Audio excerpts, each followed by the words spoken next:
આયુર્વેદ એક એવું વિજ્ઞાન છે કે એ ઘરેથી પણ કરી શકાય, એના માટે કોઈ ડિગ્રીની જરૂર નથી કે કોઈ સ્નાતક થઈને અને પછી જ કરી શકાય. આપણા 200-300 વર્ષ પહેલાં ઘરેથી બધા દાદા દાદી બધા આયુર્વેદના પ્રયોગો કરતા હતા. તો એના હું આજે 4 ભાગમાં હું તમને એને સમજાવવા આવ્યો છું. Food, water, slip and stress, આ 4 વસ્તુ હું તમને આજે જણાવવાનો છું. આહાર વિહાર, વોટર એટલે પાણી, આપણે પાણી અમૃત પણ બની શકે ને વિષ પણ બની શકે ને પાણીના ઘણા બધા એક્ઝામ્પલ્સ તમને આપીશું.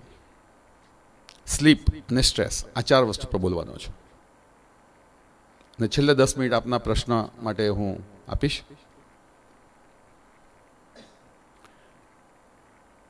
શરૂઆત કરીએ આપણે ફૂડ.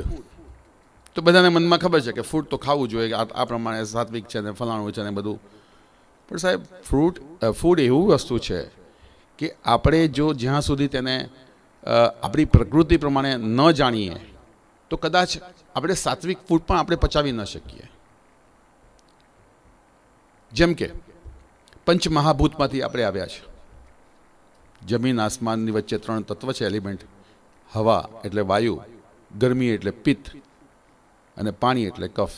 આ 3 તત્વથી આપણું શરીરનું નિર્માણ થયું છે. હવે દાખલા તરીકે આપ વાયુની પ્રકૃતિના વ્યક્તિ છો. વાયુને લગતા ઘણા બધા દોષો છે, 84 રોગો છે. એમાંથી કંઈ પણ આપણા શરીરમાં તમે અનુભવ કરતા હશો.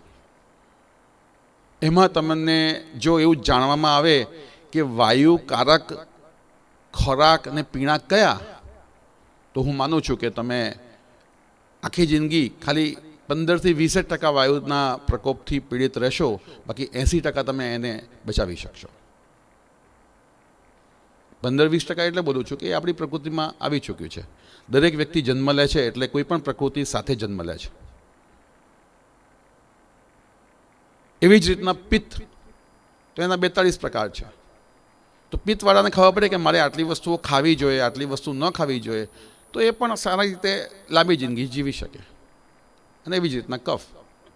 તો હું એને થોડુંક સામાન્ય વિસ્તૃત કરીશ અને થોડું સામાન્ય ડિટેલ્સમાં, કારણ કે બહુ કરવા જઈશું તો એના પર જ આપણે અટકી રહીશું. એટલે હું થોડું છણાવટ કરીશ.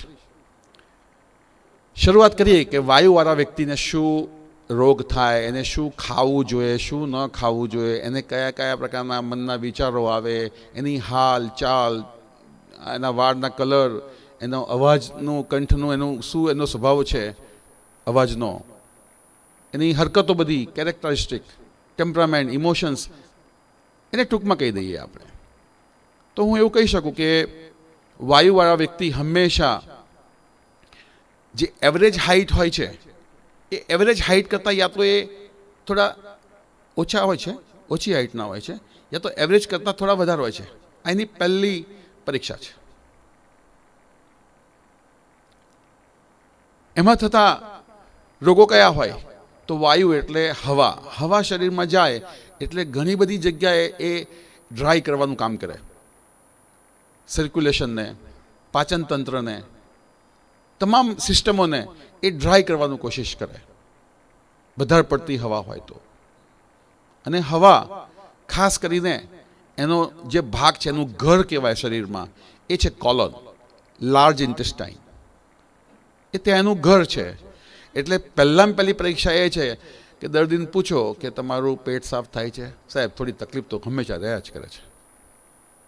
ત્યાં એને વાયુનો ઉપદ્રવ થયો કહેવાય. એટલે વાયુવાળાએ જિંદગીભર સુધી સારી રીતે જીવવું હોય તો જમતી વખત તમે જે જમતા હો એમાં જે કઠોળ વસ્તુઓ હોય છે, જે સૂકી વસ્તુઓ કઠોળ આવે, પછી સૂકા મેવા કઠોળમાં આવે, અને ઠંડી વસ્તુઓ, આ બધી જ વસ્તુઓ વાયુને એગ્રેવેટ કરે, એને એકદમ ઉશ્કેરે. અને વાયુ ઉશ્કેરાય એટલે તમારા શરીરમાં પાચન તંત્રના રોગો છે, કબજિયાતને લગતા રોગો છે. કબજિયાત એટલે વારંવાર કહું છું કે કબજિયાત એટલે માટે મહત્વનું છે કે આયુર્વેદમાં કહે છે કે જિસકા પેટ સાફ ઉસકા સબ કુછ માફ. જેનો બગડ્યો ઝાડો તેનો બગડ્યો દાડો. એવા અનેક બધા રૂઢિપ્રયોગો છે. પણ હું એટલું કહીશ કે પેટ સાફ થાય તો તમે અડધી જંગ જીતી ગયા, આખા દિવસ માટેની. મારા પૂજ્ય દાદાજી એવું કહેતા હતા કે આ ત્રણ વસ્તુઓ જો પબ્લિકને સમજમાં આવી જાય તો આખું શરીર વિશે જ્ઞાન મળી જાય. તો એ કઈ છે? હિન્દીમાં બોલું છું, પછી ગુજરાતીમાં તમને સમજાવીશ કે જિસકી તલિયા ગરમ, તલિયા એટલે પગના તળિયા, જિસકી તલિયા ગરમ, પેટ નરમ, દિમાગ ઠંડા, તો વૈદ્યજી કો મારો ડંડા. મતલબ એ થાય છે કે તલિયા ગરમ હોય તો તમારા શરીરમાં સર્ક્યુલેશન બહુ સારું ચાલી રહ્યું છે. પેટ નરમ હોય એટલે તમારા પાચન તંત્ર બહુ સારું છે, તમને શરીરમાં કબજિયાત નામની તકલીફ ઓછી છે, અને દિમાગ ઠંડુ છે તો તમે બહુ જ શાંતિથી તમારું જીવન જીવી શકો છો. પણ અત્યારે ઉલટું છે, તલિયા ઠંડી થઈ ગઈ છે, મગજ એ આપણે કેમનું સુધારીશું એના વિશે થોડું સમજાવીશું. હું થોડા એક્ઝામ્પલ લઈને પણ આવ્યો છું. જેમ કે પહેલાં પહેલું તો એટલું કહીશ કે આપણે આ એવી ભૂમિ પર બેઠા છે અત્યારે કે જે અત્યારે માત્ર ગુજરાત જ નહીં, માત્ર ઇન્ડિયા જ નહીં, પણ પૂરા વિશ્વમાં આયુર્વેદની જે યુનિવર્સિટી એક માત્ર છે જે જામનગરની છે. આપણે ગૌરવ લેવો જોઈએ ખરેખર એના માટે. અને ગૌરવ એટલા માટે લેવો જોઈએ કે હવે પછીની જે સદી છે, 100 વર્ષ આવતા, એ આયુર્વેદના થવાના છે. અને આયુર્વેદના 100 વર્ષ થવા માટે આપણે બધાનો રોલ પણ અંદર એટલો જ મહત્ત્વનો હોવો જોઈશે. કેમ કે આપણે આપણા બાળકોને આયુર્વેદનું મહત્ત્વ સમજાવવું પડશે. હું બહુ મોટા આયુર્વેદ વૈદ્યને મળ્યો હતો વર્ષો પહેલાં. એમણે પોતાના દીકરાને આયુર્વેદમાં ન મૂક્યો.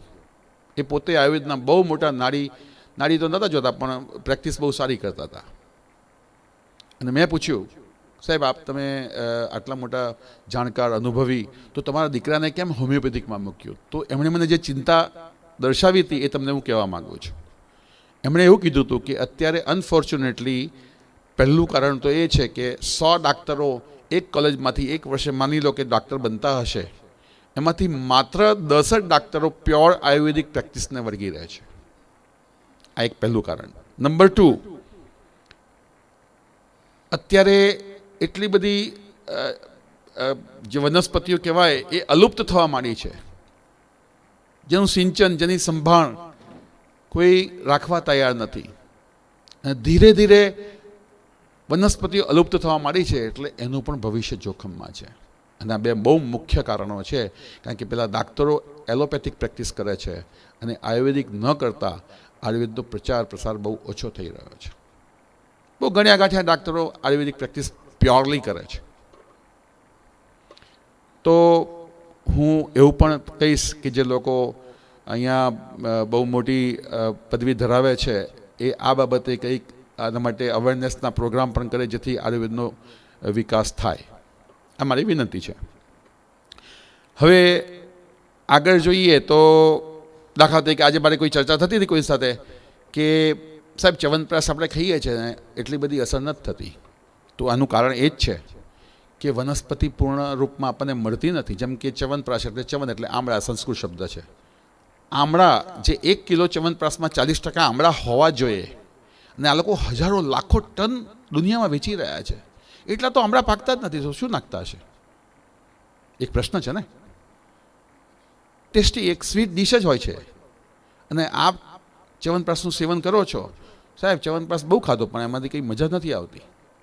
એટલે હું એવું કહેવા માગું છું કે આયુર્વેદનો આપણું પોતાનું જ વિજ્ઞાન છે. ધોળિયા લોકો, હું અમેરિકામાં ઘણી વખતે આ બાબતે અનુભવ કરતો હોઉં છું, ધોળિયા લોકો આ બાબતે એટલું બધું વિશ્વાસ ધરાવે છે. મારા ઘણા મિત્રો એ ખાલી આવું લેક્ચર સાંભળવાના $100 આપે છે, આયુર્વેદના વિશે જાણવા માટે ધોળિયા લોકો આપે છે. પણ આપણને એની કિંમત નથી, કારણ કે દીવા નીચે અંધારું હોય. બધી કહે છે ને કહેવત, ઘરકી મુર્ગી, એવું છે. સો આપણે એ બાબતે તો ઘણું બધું કહી શકાય એમ છે, પણ હું એટલું જ કહીશ કે આયુર્વેદ ઘર ઘરમાં થવું જોઈએ.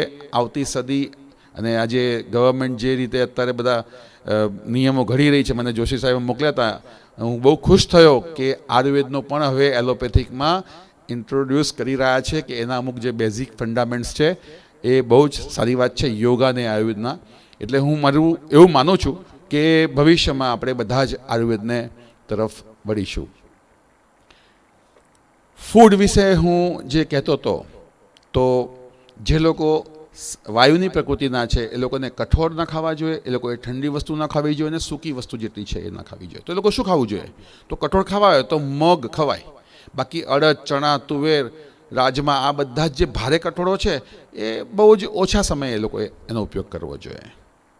અને જ્યારે પણ કઠોળ ખાઓ ને તો ગાયના ઘીમાં વઘારીને જ ખાઓ, કારણ કે ગાયનું ઘી એક માત્ર લુબ્રિકન્ટ છે જે કઠોળનું મારણ છે. અથવા તો માન લો કે તેલમાં વઘારી દીધું, કંઈ વાંધો નહીં, ઉપર એક ચમચી ગાયનું ઘી નાખીને જ કઠોળ ખાઓ. તો નહીં તો તમારા આંતરડાને સૂકવી નાખશે અને વાયુના હજારો રોગો છે એ તમને એના શિકાર બનશો. એટલે વાયુવાળાને એક આ ઘરગથ્થુ સલાહ કે આ બધી વસ્તુ જે ત્રણ બોલી ગયો, ઠંડી વસ્તુ એટલે ફ્રીજમાં મૂકેલી વસ્તુ હોય કે બહુ એવું નથી કે એની અડવાથી ઠંડી હોય, એની તાસીર પણ ઠંડી હોય, એ પણ વાયુ કરે. અને કઠોળ અને નટ્સ, બધા બદામ છે, અખરોટ છે, અંજીર છે, પિસ્તા છે, કાજુ છે, હે ને, આ બધી વસ્તુઓ શું કરવી જોઈએ? ખાવી તો જોઈએ, કારણ કે આપણને પ્રોટીન જોઈએ છે. તો એને કેવી રીતના ખાવી જોઈએ? એને પાણીમાં પલાળ દેવી જોઈએ અમુક કલાક સુધી, પછી જ એનું સેવન થાય. કદાચ પિત્તવાળો ને કફવાળો ખસે તો એને થોડું પચાઈ શકશે, પણ હું તો બધાને સલાહ આપું છું, બધાએ આ બધી વસ્તુઓને પલાળીને જ લેવી જોઈએ. થોડીક રૂપરેખા આપણે પિત્ત તરફ જઈએ. હવે પિત્તના વ્યક્તિ કેવા હોય? તો કે એવરેજ જ હોય. જેમ વાયુવાળા એવરેજથી અંડર હોય અને એવરેજથી એબોવ હોય, તો પિત્તવાળા કેવા હોય? કે એવરેજ હાઇટના હોય. એનું બંધારણ પણ સ્લિમ, વ્યવસ્થિત, મોડરેટ હોય. એને રોગો કેવા હોય? એને શું ભાવતું હોય? તો પિત્તવાળા વ્યક્તિને હંમેશા આથોવાયેલી વસ્તુ વધારે ભાવે, એને કેફીન દ્રવ્ય વધારે ભાવે. એટલે ચા છે, કોફી છે, આથોવાયેલા હાંડવો, ઢોકળા, બ્રેડ, ખમણ, અથાણા, દહીં, આ બધું એને આથોવાયેલી વસ્તુ, ફર્મેન્ટેડ વસ્તુ બહુ ભાવે. કેફીન એટલે ચાય, કોફી, અથવા જેમાં જેમાં કેફીન આવતું હોય, કૂકીઝ છે, ઠંડા પીણા છે, એ એને વધારે ડિમાન્ડ કરે બોડી. તો એનું પ્રમાણ એને ઓછું કરવું જોઈએ.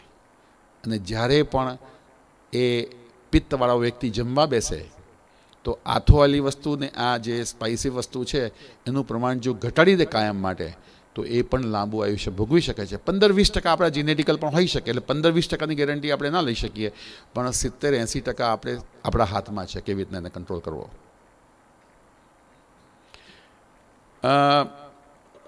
હું 2005માં ચાઇના ગયો હતો. હું થોડું પાણી વિશે પણ કહેવા માગું છું. ચાઇનામાં ગયો અને પછી એક હોટલમાં રોકાયો અને પછી મેં પાણીની ઓફર કરી. મેં એને ઓર્ડર કર્યો કે can I have drinking water please. તો એ 10 મિનિટમાં એક છોકરો આવ્યો ટ્રે લઈને, અને એમાં પછી એક પેલું એ શું કહેવાય, જગમાં પાણી હતું અને ગ્લાસ હતો. મેં જેવું કાઢ્યું એટલે એમાંથી વરાળ નીકળવા માંડી. તો મને લાગ્યું કે આ કંઈ ચા માટે આપી ગયો હશે, એટલે મેં ફરી કોલ કર્યો કે can I have drinking water. આમ સ્પેસિફિકલી મેં થોડો ભારપૂર્વક કહ્યું. Yes sir. 10 મિનિટમાં ફરી આવ્યો, ફરી એવું જ રિપીટ થયું. ગરમ જ પાણી હતું અંદર. એટલે બીજે દિવસે હું જ્યારે ચેકઆઉટ થયો ને, મેં કીધું કે ભાઈ તમે બધા અહીંયા આગળ ગરમ પાણી પીવો છો, એનું કારણ શું? એ કહે છે હું સાહેબ તમને સારી રીતે ન સમજાવી શકું, પણ થોડાક દૂર 2 બ્લોક છોડીને આવું બધું ઇન્ટરેસ્ટેડ વ્યક્તિ છે, ડાક્ટર છે, એ તમને કદાચ સારી રીતે સમજાવશે. તો મારી તો બહુ ઈચ્છા હતી જાણવાની, એટલે હું ગયો ત્યાં. તો એ વખતે 2005ની વાત કરું છું. એ વખતે એને મને થોડું સ્ટેટિસ્ટિક્સ સમજાયું કે દર 10 અમેરિકનમાંથી 6.5ની આસપાસ લોકો ઓવરવેટ છે. દર 10 યુરોપિયનમાંથી 4.5ની આસપાસ લોકો ઓવરવેટ છે. અને દર 10 ચાઇનીઝ અને જેપનીઝમાંથી માત્ર 1 થી 1.5 લોકો ઓવરવેટ છે. એટલે કે ગરમ પાણીની એ લોકો સલાહ આપે છે. ગરમ પાણી કેમ? ગરમ પાણી સવારે જ પીવું જોઈએ, અમુક લોકો એવું માને છે. પણ હું એવું માનું છું કે ગરમ પાણી એક એવી વસ્તુ છે કે તમારે સવારે ઉઠતા તો બધાએ જ પીવું જોઈએ. પછી જેની પિત્તની પ્રકૃતિ હોય એ લોકો આખા દિવસમાં નોર્મલ વોટર પી શકે છે, પણ જેની વાયુને કફની પ્રકૃતિ છે એ લોકોએ તો થોડું હુંફાળું પાણી પીવું જ જોઈએ. તો પાણી કેટલું પીવું જોઈએ? એને મને એક વસ્તુ બહુ સારી કહી હતી, તમને હું એ કહેવા માગું છું. એને એવું કીધું હતું, હું તમને આખું એક ગ્લાસ ઠંડુ પાણીનું તમને ઓફર કરું, એકદમ આઈસ ક્યુબ નાખેલું ઠંડુ પાણી એકદમ, અને તમે પાણી પીવો, શું એકાદ કલાક પછી તમે જે યુરિન પાસ કરશો તો એટલો જ ઠંડો નીકળશે? ના. કેમ કે પાણી તમારા જઠરમાં ગયું, એણે બધા ઓર્ગન્સની એનર્જી ખેંચી. કેમ ખેંચી? એને બોડીના ટેમ્પરેચર સુધી પહોંચાડવા માટે, કે 98.4 ડિગ્રી ફેરનહેઇટને એ લેવલમાં લાવવા માટે બધા જ અવયવો છે, લીવર છે, કિડની છે, હાર્ટ છે વગેરે બધા ઓર્ગનમાંથી એને એનર્જી ખેંચી અને એને ગરમ કર્યો. હવે એ જ્યારે બ્લેડરમાં આવ્યું એટલે તમને મેસેજ મળ્યો કે મારું બ્લેડર ફૂલ થવા માંડ્યું છે, તમે યુરિન પાસ કરો. તો એ એટલો ગરમ હોય. હવે થશે શું કે તમારી જે એનર્જી વપરાઈ ગઈ પાણીને ગરમ કરવા માટેની, એ એનર્જી તમારે વાપરવાની હતી ક્યાં? હાર્ટને પોતાના ફંક્શનમાં વાપરવાની હતી, આંતરડાને પોતાના પાચન તંત્ર માટે વાપરવાની હતી, લીવરને પોતાના કામ માટે વાપરવાની હતી. એ તમે ક્યાં ખર્ચી નાખી? પાણીને ગરમ કરવા માટે. હવે તમે જ્યારે જમશો ત્યારે તમારી ચયાપચય એટલે મેટાબોલિઝમ તમારું ડાઉન થશે. એટલે જે ખોરાક ખાશો એ તમારો ત્યાં વધારાનો ખોરાક પડી રહેશે, એટલે ગેસ એસિડિટીના પ્રોબ્લેમ તમને થાય, કબજિયાતના પ્રોબ્લેમ થાય. તો મુદ્દો ક્યાં છે કે આપણે પાણી થોડુંક નવશેકું પીવું. શિયાળામાં તો આખો દિવસ, ઉનાળામાં તો સવારે ઉઠતા સાથે ખરું જ. બધા ગંભીર થઈ ગયા છે, મને થોડી ચિંતા થઈ ગઈ છે. હું થોડું રમૂજ કરી લઉં તમારી સાથે, ગમશે? કારણ કે એવું કહેવાયું છે કે એક સામાન્ય 3 વર્ષનો સામાન્ય 3 વર્ષનો બાળક, રિસર્ચમાં એવું મળ્યું છે કે સામાન્ય 3 વર્ષનો બાળક એવરેજ 67 વખત હસે છે. આ વર્ષો પહેલાંનું રિસર્ચ છે, અત્યારે બહુ નથી હસતો, પણ વર્ષો પહેલાંનું રિસર્ચ એવું કહેતો હતો કે સામાન્ય 3 વર્ષનો બાળક દિવસમાં 67 વખત હસે છે, પણ એક 67 વર્ષનો વ્યક્તિ દિવસમાં 3 વખત નથી હસતો.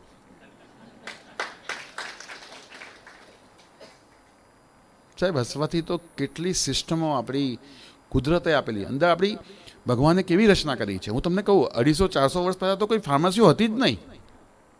શું હતું? તો કે તમે બિલકુલ સ્ટ્રેસ મુક્ત હતા, નિયમિત તમે ખાઓ, સાત્વિક ખાઓ, અને સારા લોકો, પ્રમાણિક લોકોનું દુનિયા વધારે હતી, એટલે તણાવ પણ ઓછા હતા, કોમ્પિટિશન પણ ઓછી હતી, પૈસા ઓછા હતા.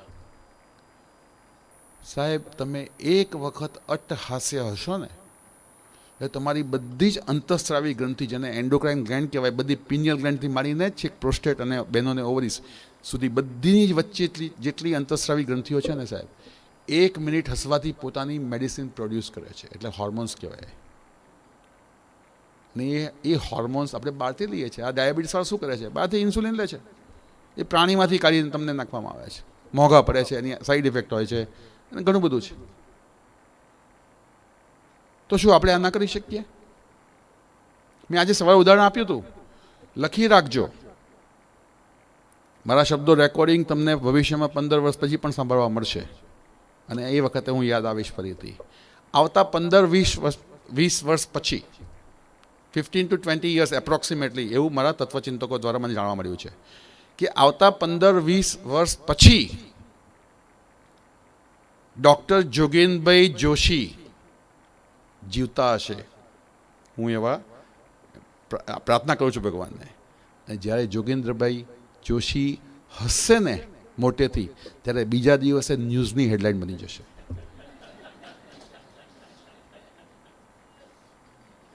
હું નામ એમનું એટલે આપું છું, એમને એકલાને જ ઓળખું છું અત્યારે તો.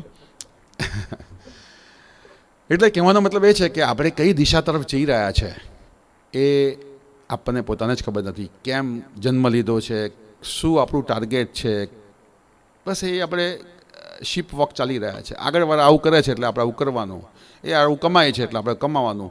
પેલો આમ, આ આખી કોમ્પિટિશન જ છે. અને આપણે કઈ એન્ડ ક્યારે આવશે અને કઈ મિનિટે આપણી ટિકિટ ફાટશે ને એ બાઈ કહેવા પણ નહીં રહીએ. પણ મારું એક અલગ રિસર્ચ પણ છે, એ એના વિશે થોડો ઉલ્લેખ કરવા માગું છું કે એક ઇન્ડિયન વ્યક્તિ, હું અમેરિકામાં રહું છું, એક ઇન્ડિયન વ્યક્તિ ત્યાં આગળ કેટલા કલાક કામ કરે છે વીકમાં, એની સામે એક વેસ્ટર્ન વ્યક્તિ, ત્યાંનો ધોળો વ્યક્તિ, એ કેટલા કલાક કામ કરે છે.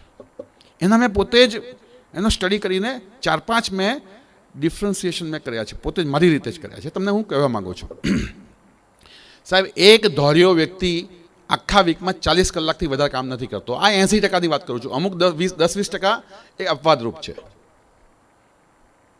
હું કોઈ પણ વ્યક્તિને મળું ને એની લાઈફસ્ટાઈલ પૂછી જ લઉં, કારણ કે મને બહુ જ એના વિશે સ્ટડી કરવાનું મન મને 20-22 વર્ષથી કરી રહ્યો છું. અને હું જ્યારે વિદેશમાં જાઉં ને, હું જેમ કીધું કે સાહેબે કે 42 દેશમાં ગયો છું, તો હું હોટલમાં ઓછું રોકાવું, પણ ઘરમાં રોકાવું, પેઇંગ ગેસ્ટમાં. એટલે લાઈફસ્ટાઈલનો પૂરો અભ્યાસ થાય. અને જે વડીલ વ્યક્તિ મળે, જે લોકોની દવા ન ચાલતી હોય ને 70-70, 80-80 વર્ષના વ્યક્તિ હોય, એની જોડે તો હું ખાસો ટાઈમ સ્પેન્ડ કરું. ભાઈ, તમે કેમ આટલી બધી ઉંમર સુધી તમે કોઈ દવા તમે નથી નાખી રહ્યા? અને નકરા પ્રશ્ન જ કર્યા કરું સાહેબ. એટલે એ બધું જાણવા મળ્યું, એનું તમને નિચોડ આપું છું કે એક ઇન્ડિયન વ્યક્તિ જ્યારે પેલો 40 કલાક કામ કરે છે, ધોળિયો વ્યક્તિ, ત્યારે એની અમે ઇન્ડિયન વ્યક્તિ, એની કોઈ લિમિટ જ નથી. અમેરિકામાં, ઇંગ્લેન્ડમાં, ઓસ્ટ્રેલિયામાં, જેટલા વેસ્ટર્ન કન્ટ્રીમાં આપણા બધા ભારતીયો છે ને, એ કોઈ ટાઈમની એને લિમિટ જ નથી. નકરા કામ જ કર્યા કરે છે લોકો. કોઈ 70 કલાક કરે, કોઈ 80 કલાક કરે. બહુ ઓછા લોકો છે કે જે ઓછા કલાક કામ કરે છે. Maximum people they want money, money and money. બીજા નંબરે મેં જોયું તો એક ધોળિયા પાસે ત્યાં આગળ સામાન્ય કાર છે, જ્યારે આપણે ઇન્ડિયન પાસે મર્સિડીઝ છે, BMW છે, મોંઘી મોંઘી કાર છે. ત્રીજા નંબર મેં જોયું એક ધોળિયો વ્યક્તિ પોતાની પત્નીને લઈને દર 6 મહિને એક દરિયા કિનારે લઈ જશે. ખાલી શું આજ, બસ દરિયા કિનારે બેસવાનું, એનું આનંદ માણવાનો, બસ બીજું કંઈ નહીં કરવાનું. એની સામે એક ઇન્ડિયન વ્યક્તિ 6 મહિને તો વિચારતો જ નથી, દર 2-3 વર્ષે એક વખત ઇન્ડિયા આવે અને એટલી બધી બીમારીઓ લઈને પાછો જાય. કારણ કે 4-5 કમિટમેન્ટ લઈને જ આવ્યો હોય. આ 2-3 લગ્નમાં મારે એટેન્ડ કરવાના છે, ને 2-3 પાર્ટીઓ ને ફલાણું ઢીકણું ને લગ્નના બધા ઘણા બધા એ ઇસ્યુ લઈને આવતા હોય. અને જ્યારે જાય ને ત્યારે બીમારીનો ઢગલો લઈને જ જાય. તો આયુર્વેદમાં એનું સ્પષ્ટપણે વર્ણન કરેલું છે કે આપણે દર 6 મહિને આપણા જે વાતાવરણમાં રહીએ છીએ એના વિપરીત વાતાવરણમાં સ્થળાંતર કરીને આવવું જોઈએ. ભાઈ, તમારી યથાશક્તિ 3 દિવસનો ટાઈમ મળતો તો 3 દિવસ, 5નો મળતો હોય તો 5 દિવસ, જેટલી તમારી તાકાત, જેટલી તમારી ઈચ્છા સારી જગ્યાએ જવાની તો એ પ્રમાણે જાઓ. સામાન્ય હોય તો સામાન્ય જગ્યાએ જાઓ, પણ સ્થળાંતર તો કરો જ, જેથી કરીને 92% જે પ્રોબ્લેમ તમારા મગજમાં છે એમાં ઘણું સારું પરિણામ તમને જોવા મળશે. એવું ન વિચારતા કે હોલિડેમાં જઈએ એટલે લોકો ખાલી આ બધી વસ્તુઓ જોવા ને ખાવા પીવા, એ હોલિડેની વાત કરવા નથી આવ્યો. હું આયુર્વેદનો ભાગ લઈને આવ્યો છું. સ્થળાંતર એટલે રોગોથી બચવા માટે તમે જે એનર્જીમાં રહો છો એની વિપરીત એનર્જીમાં જાઓ. તમે કઈ ખ્યાલ આવે છે તમને મારી વાતનો? હું બોલું છું સમજાય છે? કંટાળો તો નથી આવતો? તો ચલો આપણે 1 મિનિટ હાસ્ય કરી લઈએ. બરાબર છે? 1 મિનિટ હાસ્ય કરવાથી તમારી શરીરની બધી જે ભગવાને ફેક્ટરીઓ આપી છે, pineal gland, pituitary, hypothalamus, parathyroid, thyroid, adrenaline, prostate, liver, kidney, પેલું પેન્ક્રિયાસ, આ બધી જ જે તમારી અંતઃસ્રાવી ગ્રંથિઓ છે એ એટલી બધી દવા પેદા કરશે. તમે ખાલી 1 મિનિટ ટ્રાય તો કરો. સાયન્સ એવું કહે છે કે દર 2 મિનિટે આપણે આવી એક્સરસાઇઝ કરવી જોઈએ. કેવી? આવી. ભલે કૃત્રિમ રીતે કરો, કુદરતી ના ફાવતું હોય, ઈગો બહુ હોય તો આમ ના આવડતું, કદાચ એક્સરસાઇઝના ભાગરૂપે કરો. કરો તો ખરા. એ કરવાથી શું થશે કે તમારી પિનિયલ ગ્રંથિ છે ને એ ખુલશે. આમ કરવાથી નહીં ખુલે, એનો લોક વાગી જશે. તો એ પિનિયલ ગ્રંથિને એનું અનલોક કરવા માટે સાયન્સે એવું કીધું છે કે એને અનલોક કરવા માટે આ એક્સરસાઇઝ કરો. તો દર 2 મિનિટે આ એક્સરસાઇઝ કરવામાં તમને કશું જાય છે? કોઈમાં કંઈક ક્રેડિટ કાર્ડનું બિલ વધી જાય છે તમારું? નથી વધતું ને? કેમ નથી કરતા? એનાથી દવા ઉત્પન્ન થશે. તમે ખાલી ટ્રાય કરો 3 મહિના. હું આ રેકોર્ડ થઈ રહ્યું છે મારું. અને સાહેબ તમે 3 મહિના રિલિજિયસલી કરશો ને, હું તમને પરિણામ દેખાડીશ કે જો આ પરિણામ છે. ઘણા બધા એક્ઝામ્પલ મારી પાસે છે. એવું નથી ખાલી હું વાતો કરવા આવ્યો છું, મારી પાસે તો ઓન પેપર એક્ઝામ્પલ છે કે જો આ બ્લડ પ્રેશરની દવા બંધ થઈ ગયા લોકોની. આ લિસ્ટ જેવો અમેરિકામાંની વાત કરું છું. અહીંના તો કદાચ લોકો બધા ફ્રોડે કરી શકે. અમેરિકાના ડાક્ટરો આયુર્વેદિક દવા તરફ વળ્યા છે. ઇન્સ્યુલિન પણ બંધ થયા છે. એવા કેટલાય ઉદાહરણો છે. બ્લડ પ્રેશરની દવા એક વખત તમને ડૉક્ટર ચડાવી દે, 90-95% લોકોની દવા બધી બંધ થાય જ નહીં. ડાયાબિટીસની બંધ ના થાય, થાઇરોઇડની ન થાય, કોલેસ્ટ્રોલની ન થાય, તો આપણે જિંદગીભર દવા જ ખાવાની? તો હું એક પ્રશ્ન પૂછું છું એલોપેથિક ડાક્ટરના મિત્રોને કે આટલા વખતથી રિસર્ચો કરી રહ્યા છો, મને બતાવો કે કઈ દવા 100 વર્ષ જીવડાવે છે? કેમ અકાળે મૃત્યુ થાય છે? આટલા રિસર્ચો, આટલી દવાઓ દુઃખ ઓછા કરે છે, છતાંય ઉંમર નથી વધતી. તમે જો ઉંમર ધીરે ધીરે ઘટી જાય છે. મારા સમાજમાં તો કોઈ છે જ નહીં 100 વર્ષનું. કદાચ તમારામાં હોય તો કદાચ 1, 2 કે 3 ગણી શકાતા એટલા હશે. એમ આઈ રાઈટ? મને નથી દેખાતું કે સમાજમાં કોઈ 100 વર્ષ. તો હું એમ માનું છું કે આપણે એ પૂર્વ જઈએ 250 વર્ષ પહેલાં, તો માણસો આરામથી 100 વર્ષ જીવતા હતા. હા, મૃત્યુ પણ થતી હતી. એ વખતે આટલી શોધ નથી. તો હું એવું માનું છું કે આયુર્વેદ અને એલોપેથિકનો જો સમન્વય કરવામાં આવે, કે જેટલી સારી વસ્તુઓ એલોપેથિકમાંથી છે, જેટલી સારી વસ્તુઓ આયુર્વેદની છે, એનું ઇન્ટિગ્રેશન કરવામાં આવે, સાહેબ આપણે 100 વર્ષ આરામથી જીવી શકીએ.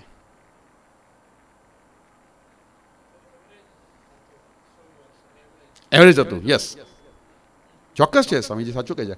હું તો એવું કહું છું, હું જ્યારે એક મુસ્લિમ કોમ્યુનિટીમાં સેમિનાર આપવા ગયો હતો લેસ્ટર, યુકેમાં, तो मैं એવું કીધું તો કે સાहब आपकी बात बिल्कुल सही है. हमारे बाबा आदम 1000 साल जिए थे. હજારો વર્ષ પહેલાની વાત કરે છે. અને આપણે અત્યારે માનવ થયા એ પહેલાં આપણે આદિમાનવ હતા. અને આદિમાનવનું આયુષ્ય તમને ખબર છે કેટલું હતું? 500 વર્ષથી તો શરૂ થતું હતું. 600, 700, 800. કેમ? તોડવાનું ને ખાવાનું, તોડવાનું ને ખાવાનું, વઘારવાનું નહીં. એટલે કાચું એટલું સાચું જે આયુર્વેદનો પાઠ છે, કાચું ખાઓ એટલે એમાં તમને ખબર છે ફળ હોય કે શાક હોય એમાં રહેલો જીવ છે. એ જીવ શું કરે છે? એ જીવ તમે વારંવાર તમે શરીરમાં નાખો ને તો એક મિલિટરીનું કામ કરે છે તમારી, અને તમારા રોગના જીવ સાથે ફાઇટ કરે છે રોજ. અને એ ફાઇટ કરવાથી એક દિવસ એવો આવે છે કે રોગના જીવાણુઓ હારી જાય છે અને ત્યાંથી રોગ નિર્મૂળ થઈ જાય છે. એટલે કાચું અડધું ખાવાની હું તો મારા પેશન્ટોને જેટલા આવે છે પહેલાં કન્ડિશન મૂકું છું. ચાય કોફી બંધ કરવી હોય તો જ દવા લેવા આવજો. ધ્યાનથી સાંભળો, ચાય કોફી બંધ કરવી હોય તો જ આયુર્વેદિક દવા લેવા આવજો. હું પહેલાં હાથ જોડીને વિનંતી કરું છું. બીજા નંબરે કહું છું કે જે લોકોને મેદસ્વીતા છે, કુદરતી હોય એની વાત નથી, ડીએનએમાં હોય એની વાત નથી કરતો, પોતાની ભૂલોને લીધે, તો એ લોકોને હું એવી રીતના કહું છું કે જે દુનિયામાં બહાર જામી જાય છે વસ્તુઓ, જેટલી વસ્તુઓ બહાર જામી જાય છે એ ચોક્કસ શરીરમાં પણ જામે છે. જેમ કે દહીં, જેમ કે માખણ, જેમ કે પનીર, જેમ કે ચીઝ, જેમ કે માવાની મીઠાઈઓ, જેમ કે આઈસ્ક્રીમ, આ બધી બહાર જામે છે ને એ તમારા શરીરમાં પણ જઈને જામે છે. એટલે બધાને પનીર ખાવાનું હું નથી કહેતો, બધાને દહીં ખાવાનું નથી કહેતો. હા, દૂધ ગાયનું બધાને કહું છું પીઓ. અમુક જ કેસમાં ના પાડું છું. એટલે ગાયના દૂધમાં, ગાયના ઘીમાં પુષ્કળ તાકાત છે, પુષ્કળ ઇમ્યુન સિસ્ટમ છે. એને છૂટથી ઉપયોગ કરવો જોઈએ. હું તો એવું માનું છું કે દૂધ એક સંપૂર્ણ આહાર છે. ગાયનું દૂધ, હા, હું ભેંસના દૂધની વાત નથી કરતો. મેં સવારે એક્ઝામ્પલ આપ્યું તો તમે કદાચ નહીં હો, હું એ એક્ઝામ્પલ ફરી રિપીટ કરું છું. મેં એક ડોક્યુમેન્ટરી જોઈ હતી, એમાં 50-60 ભેંસો હતી અને 250-300 ગાયો હતી. તો ગાયના વાછરડાને અને ભેંસના વાછરડાને બહાર જવાનું ઘાસ ખાવા મોકલ્યું અને પાછા આવ્યા એટલે ભેંસને પોતાની મા તરફ જતા સુધી ખાલી 60 કે 50 જ ભેંસો હતી, પરંતુ ભેંસને પોતાની મા, વાછરડાને પોતાની મા તરફ જવા માટે 12 થી 15 મિનિટ લાગી. ખાલી 60 જ ભેંસો હતી, છતાં એને કેટલી મિનિટ લાગી? 15 મિનિટ જેટલી લાગી. અને 250 થી 300 ગાયો હતી, એમાં પોતાની માને શોધવા માટે વાછરડાને ખાલી 3 થી 5 મિનિટ લાગી. તો આ શું સૂચવે છે કે જેટલું ગાયના દૂધનું એમાં ઇન્ટેલેક્ચ્યુઅલિટી છે, એમાં ઇમ્યુન પાવર છે, અને કેટલા બધા ગાયના દૂધમાં અને ઘીમાં ફાયદા છે એ કદી ભવિષ્યમાં બતાવીશ. પણ ગાયના દૂધનું સેવન કરવું એ આપણી ઇમ્યુન સિસ્ટમ માટે સારું છે. તો આપણે ફરી પેલા બે કમ્પેરિઝનમાં આવીએ કે એક ઇન્ડિયન અને એક અમેરિકન કેટલું કામ કરે છે, એ ક્યાં હોલિડે કરવા જાય છે, એનામાં કયા કયા રોગો આવે છે. આજે 80 વર્ષનો ધોળિયો હશે ને સાહેબ, તમને ઓછી ઉંમરનો દેખાશે. જ્યારે એક 80 વર્ષના આપણા ઇન્ડિયન ભાઈ હશે ને, એ તરત જણાશે. તો આ બધી વસ્તુઓ ઘણા બધા કારણો છે. આપણે હવે એમાં એક ચોથું કારણ જોઈને પછી બીજા મુદ્દા પર જઈએ. જ્યારે એક ધોળિયો 60-65 વર્ષે રિટાયર થઈ જાય છે અને આરામની જિંદગી જીવે છે પેન્શન પર કે એની પોતાની સેવિંગ્સ પર, એની સામે એક ઇન્ડિયન રિટાયર થતો જ નથી. જ્યાં સુધી છેલ્લી ટિકિટ ના ફાટે ત્યાં સુધી કામ કરતો જ રહે માણસ. તો સ્વામી રામચંદ્ર પરમહંસે એવું કહ્યું છે, અગર તમારો પુત્ર ને સારા સંસ્કાર અને સારું એજ્યુકેશન આપ્યું હશે તો સાહેબ એના માટે પૈસા મૂકવાની કંઈ જરૂરત જ નથી. એ પોતે જ કમાઈને તમને ફેરવશે દુનિયા. અને જો તમારો અનફોર્ચ્યુનેટલી બદનસીબી કદાચ છોકરો કપૂત નીકળ્યો, સપૂત ન નીકળ્યો ને કપૂત નીકળ્યો, તો તમે 5 મિલિયન બી કેમ નથી મૂકતા? એ વેડફી નાખશે. શેના માટે તમે કમાઈ રહ્યા છો? આવું હું અમેરિકન્સને કહું છું, આપણા ઇન્ડિયન અમેરિકન્સ. ઘણા એમાંથી મને ફીડબેક આપે છે ને, એ લોકો સમજે છે. પણ મેક્સિમમ જે લોકો અહીંથી જાય છે ને, જે પેલી લીલા કલરની નોટો છે ને, ડોલર જેને કહેવાય, બસ એ દેખાય છે ને, બીજું કંઈ નથી દેખાતું. અને સાહેબ દરેક ઘરમાં ડાયાબિટીસ ને, બ્લડ પ્રેશર ને, કોલેસ્ટ્રોલ ને બધાય ને, મેક્સિમમ લોકોને સ્ટ્રેસ બહુ છે ત્યાં આગળ. પૈસા છે પણ સ્ટ્રેસ, કમિટમેન્ટ એટલે તમે રોડ પર ગાડી ચલાવો છો ને એટલે તમે સ્ટ્રેસમાં ચલાવો છો કે એની ટિકિટ ફાટી જાય, તમે એટલા બધા દંડ ઠપકારે, તમારું લાયસન્સ રદ કરી નાખે. તમે કસ્ટમર જો વાત કરો છો તો એમાંય ટેન્શન કે કંઈક ખોટું ના બોલાઈ જાય, કેમેરામાં આવી જાય, એ લોકો તમને ઘણું બધા શું કરી નાખે. એટલે એવા બધા બધી જગ્યાએ સ્ટ્રેસફુલ લાઈફ છે. પૈસા છે. હું 22 વર્ષથી રહું છું, ઇંગ્લેન્ડમાં 10 વર્ષ રહ્યો. આ તો છેલ્લા 1.5 વર્ષથી કોરોનામાં અહીંયા સપડાયો છું, એટલે નડિયાદમાં જ છું અત્યારે હું. પહેલાં એટલું બધું ત્યાં બધું ખરાબ નથી, એવું નથી કે અમારું બધું ખરાબ, પણ ત્યાં આગળ આપણે ઇન્ડિયામાં બ્રોટઅપ થયા હોઈએ અને ત્યાં જઈને તો આપણને બહુ સ્ટ્રેસ લાગે, કારણ કે બધા નિયમો ફોલો કરવા પડે. અહીંયા તમે ડ્રાઇવિંગ કરો એટલે વાંધો નહીં, તમે હોર્ને મારી શકો, રાઇટમાંથી ઓવરટેક બી કરી શકો, ઊભી રાખી શકો, સાઈડમાં પાર્કે કરી શકો, ત્યાં કશું જ થાય નહીં. અહીંયા તમે ગમે ત્યાં જો બોલી પણ શકો, સોરી પણ કહી દો ને, ના કહો ને તમારે ગાળો બોલ્યો તો બોલી શકો, બધું જ. અહીંયા ત્યાં કશું ના થાય. એટલે એક્સ્ટ્રા સ્ટ્રેસ ત્યાં લઈને ફરે છે. હા, ત્યાંના આપણા ઇન્ડિયન જે બોર્ન થયા છે એને સ્ટ્રેસ ઓછું છે, કારણ કે ત્યાંના એ કલ્ચરમાં જ પેદા થયો છે માણસ.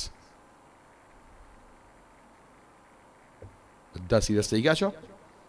તો હું તમને હવે કંઈક બીજું કશું તમને કહેવા માંગુ છું. બધા તૈયાર છે? આ છેલ્લે જે હમણાં આવ્યા, કેમ લેટ આવ્યા એવું લાગે છે? જો કે લેટ આવનારનું હું સ્વાગત જ કરું છું, સન્માન કરું છું, પણ એવું કહેવાનું મન થાય છે કે લેટ આવવાની આપણી જે ભારતીય સંસ્કૃતિ છે એને તમે હજુ પણ જીવિત રાખી છે. Thank you very much.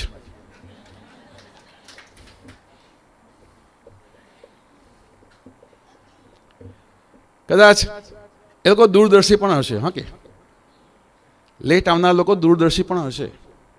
એમને જાણ્યું હશે કે વર્લ્ડ ટ્રેડ સેન્ટરમાં જે લોકો લેટ પહોંચ્યા હતા એ લોકો જ બચી ગયા હતા.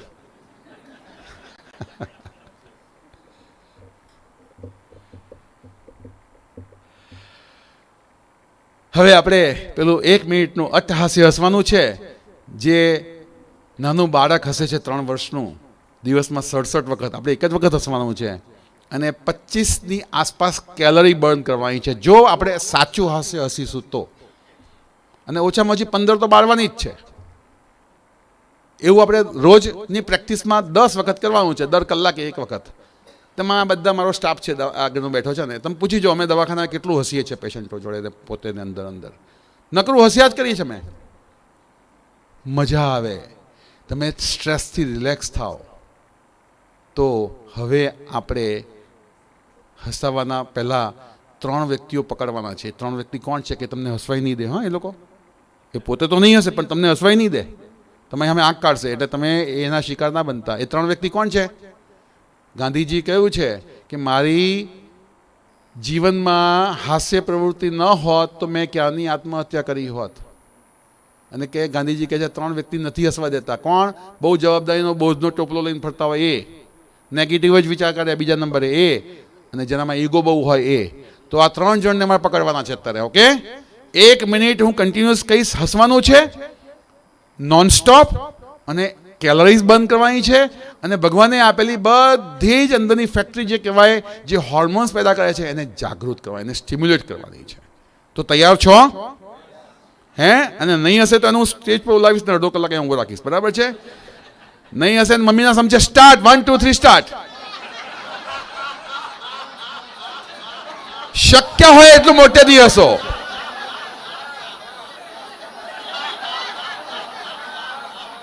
હજુ પણ મોટેથી હસો.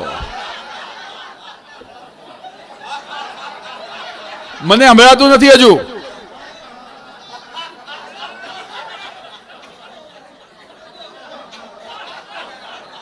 હજી મોટેથી. પેલા બહેનો નહીં આવું છે સ્ટેજ પર?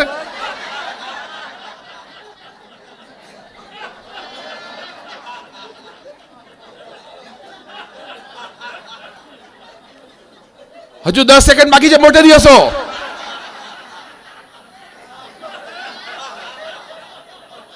રેકોર્ડિંગમાં આવી રહ્યું છે, પકડાઈ જશો પછી.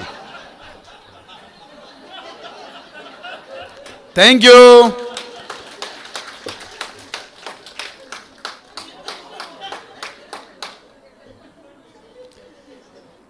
જો હું ભારતનો,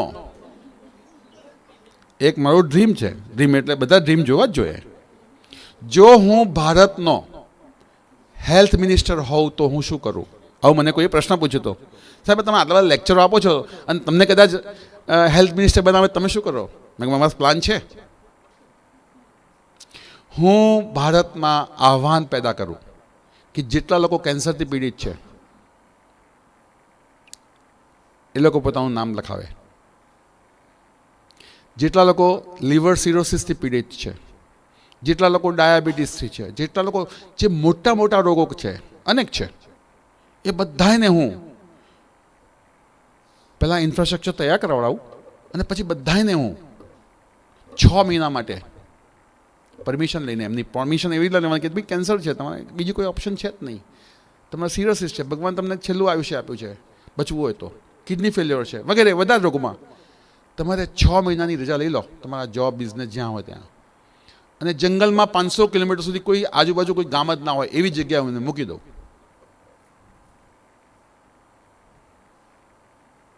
મેનેજમેન્ટ કરીને, હા, બધું ઇન્ફ્રાસ્ટ્રક્ચર બોલી ગયો કે બધું તૈયાર કરીને હું એમને ત્યાં લઈ જઈને બધું એમને કોઈ દવા ન ખવડાવું.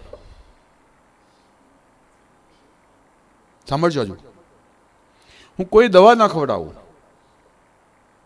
શરૂઆત કદાચ થોડી દવા ખાવી પડે તો હું ડૉક્ટરની એડવાઇસથી ખવડાવું, ધીરે ધીરે દવા બંધ કરાવી દઉં.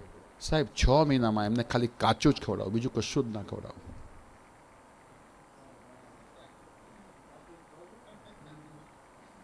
સાહેબ કાચું જ ખવડાવું, અને હું તમને ખાતરી આપું છું કે એ લોકોમાંથી 80% કરતાં વધારે લોકો બિલકુલ નિરોગી થઈને પાછા આવે. મજબૂરીમાં જ, કારણ કે ત્યાં આગળ ભાગી તો ક્યાં કેટલા કિલોમીટર દોડી શકે એ લોકો. હું કશું વ્યવસ્થા જ ના કરું કે ત્યાં આગળ એ લોકો રાંધી શકે કશું.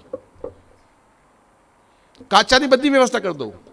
જેટલી કેરીઓ ખાવી છે, જેટલા ફળ ખાવા છે, જેટલા કાચા શાક ખાવા છે, જેટલા પાન પાવડા ખાઈ શકે એ બધા જ મારે ત્યાં આગળ વસાવવા છે. બધું એને મજબૂરીમાં જ ખાવા પડે. તમને હું ઘરે કહું ને કાચું ખાવાનું છે, તમે કેટલા દિવસ ખાશો? 2 દિવસ, 4 દિવસ, ને 6 દિવસ તો તમે સાહેબ હું જે કરું છું મને કરવા દો, આ મને નહીં ફાવે.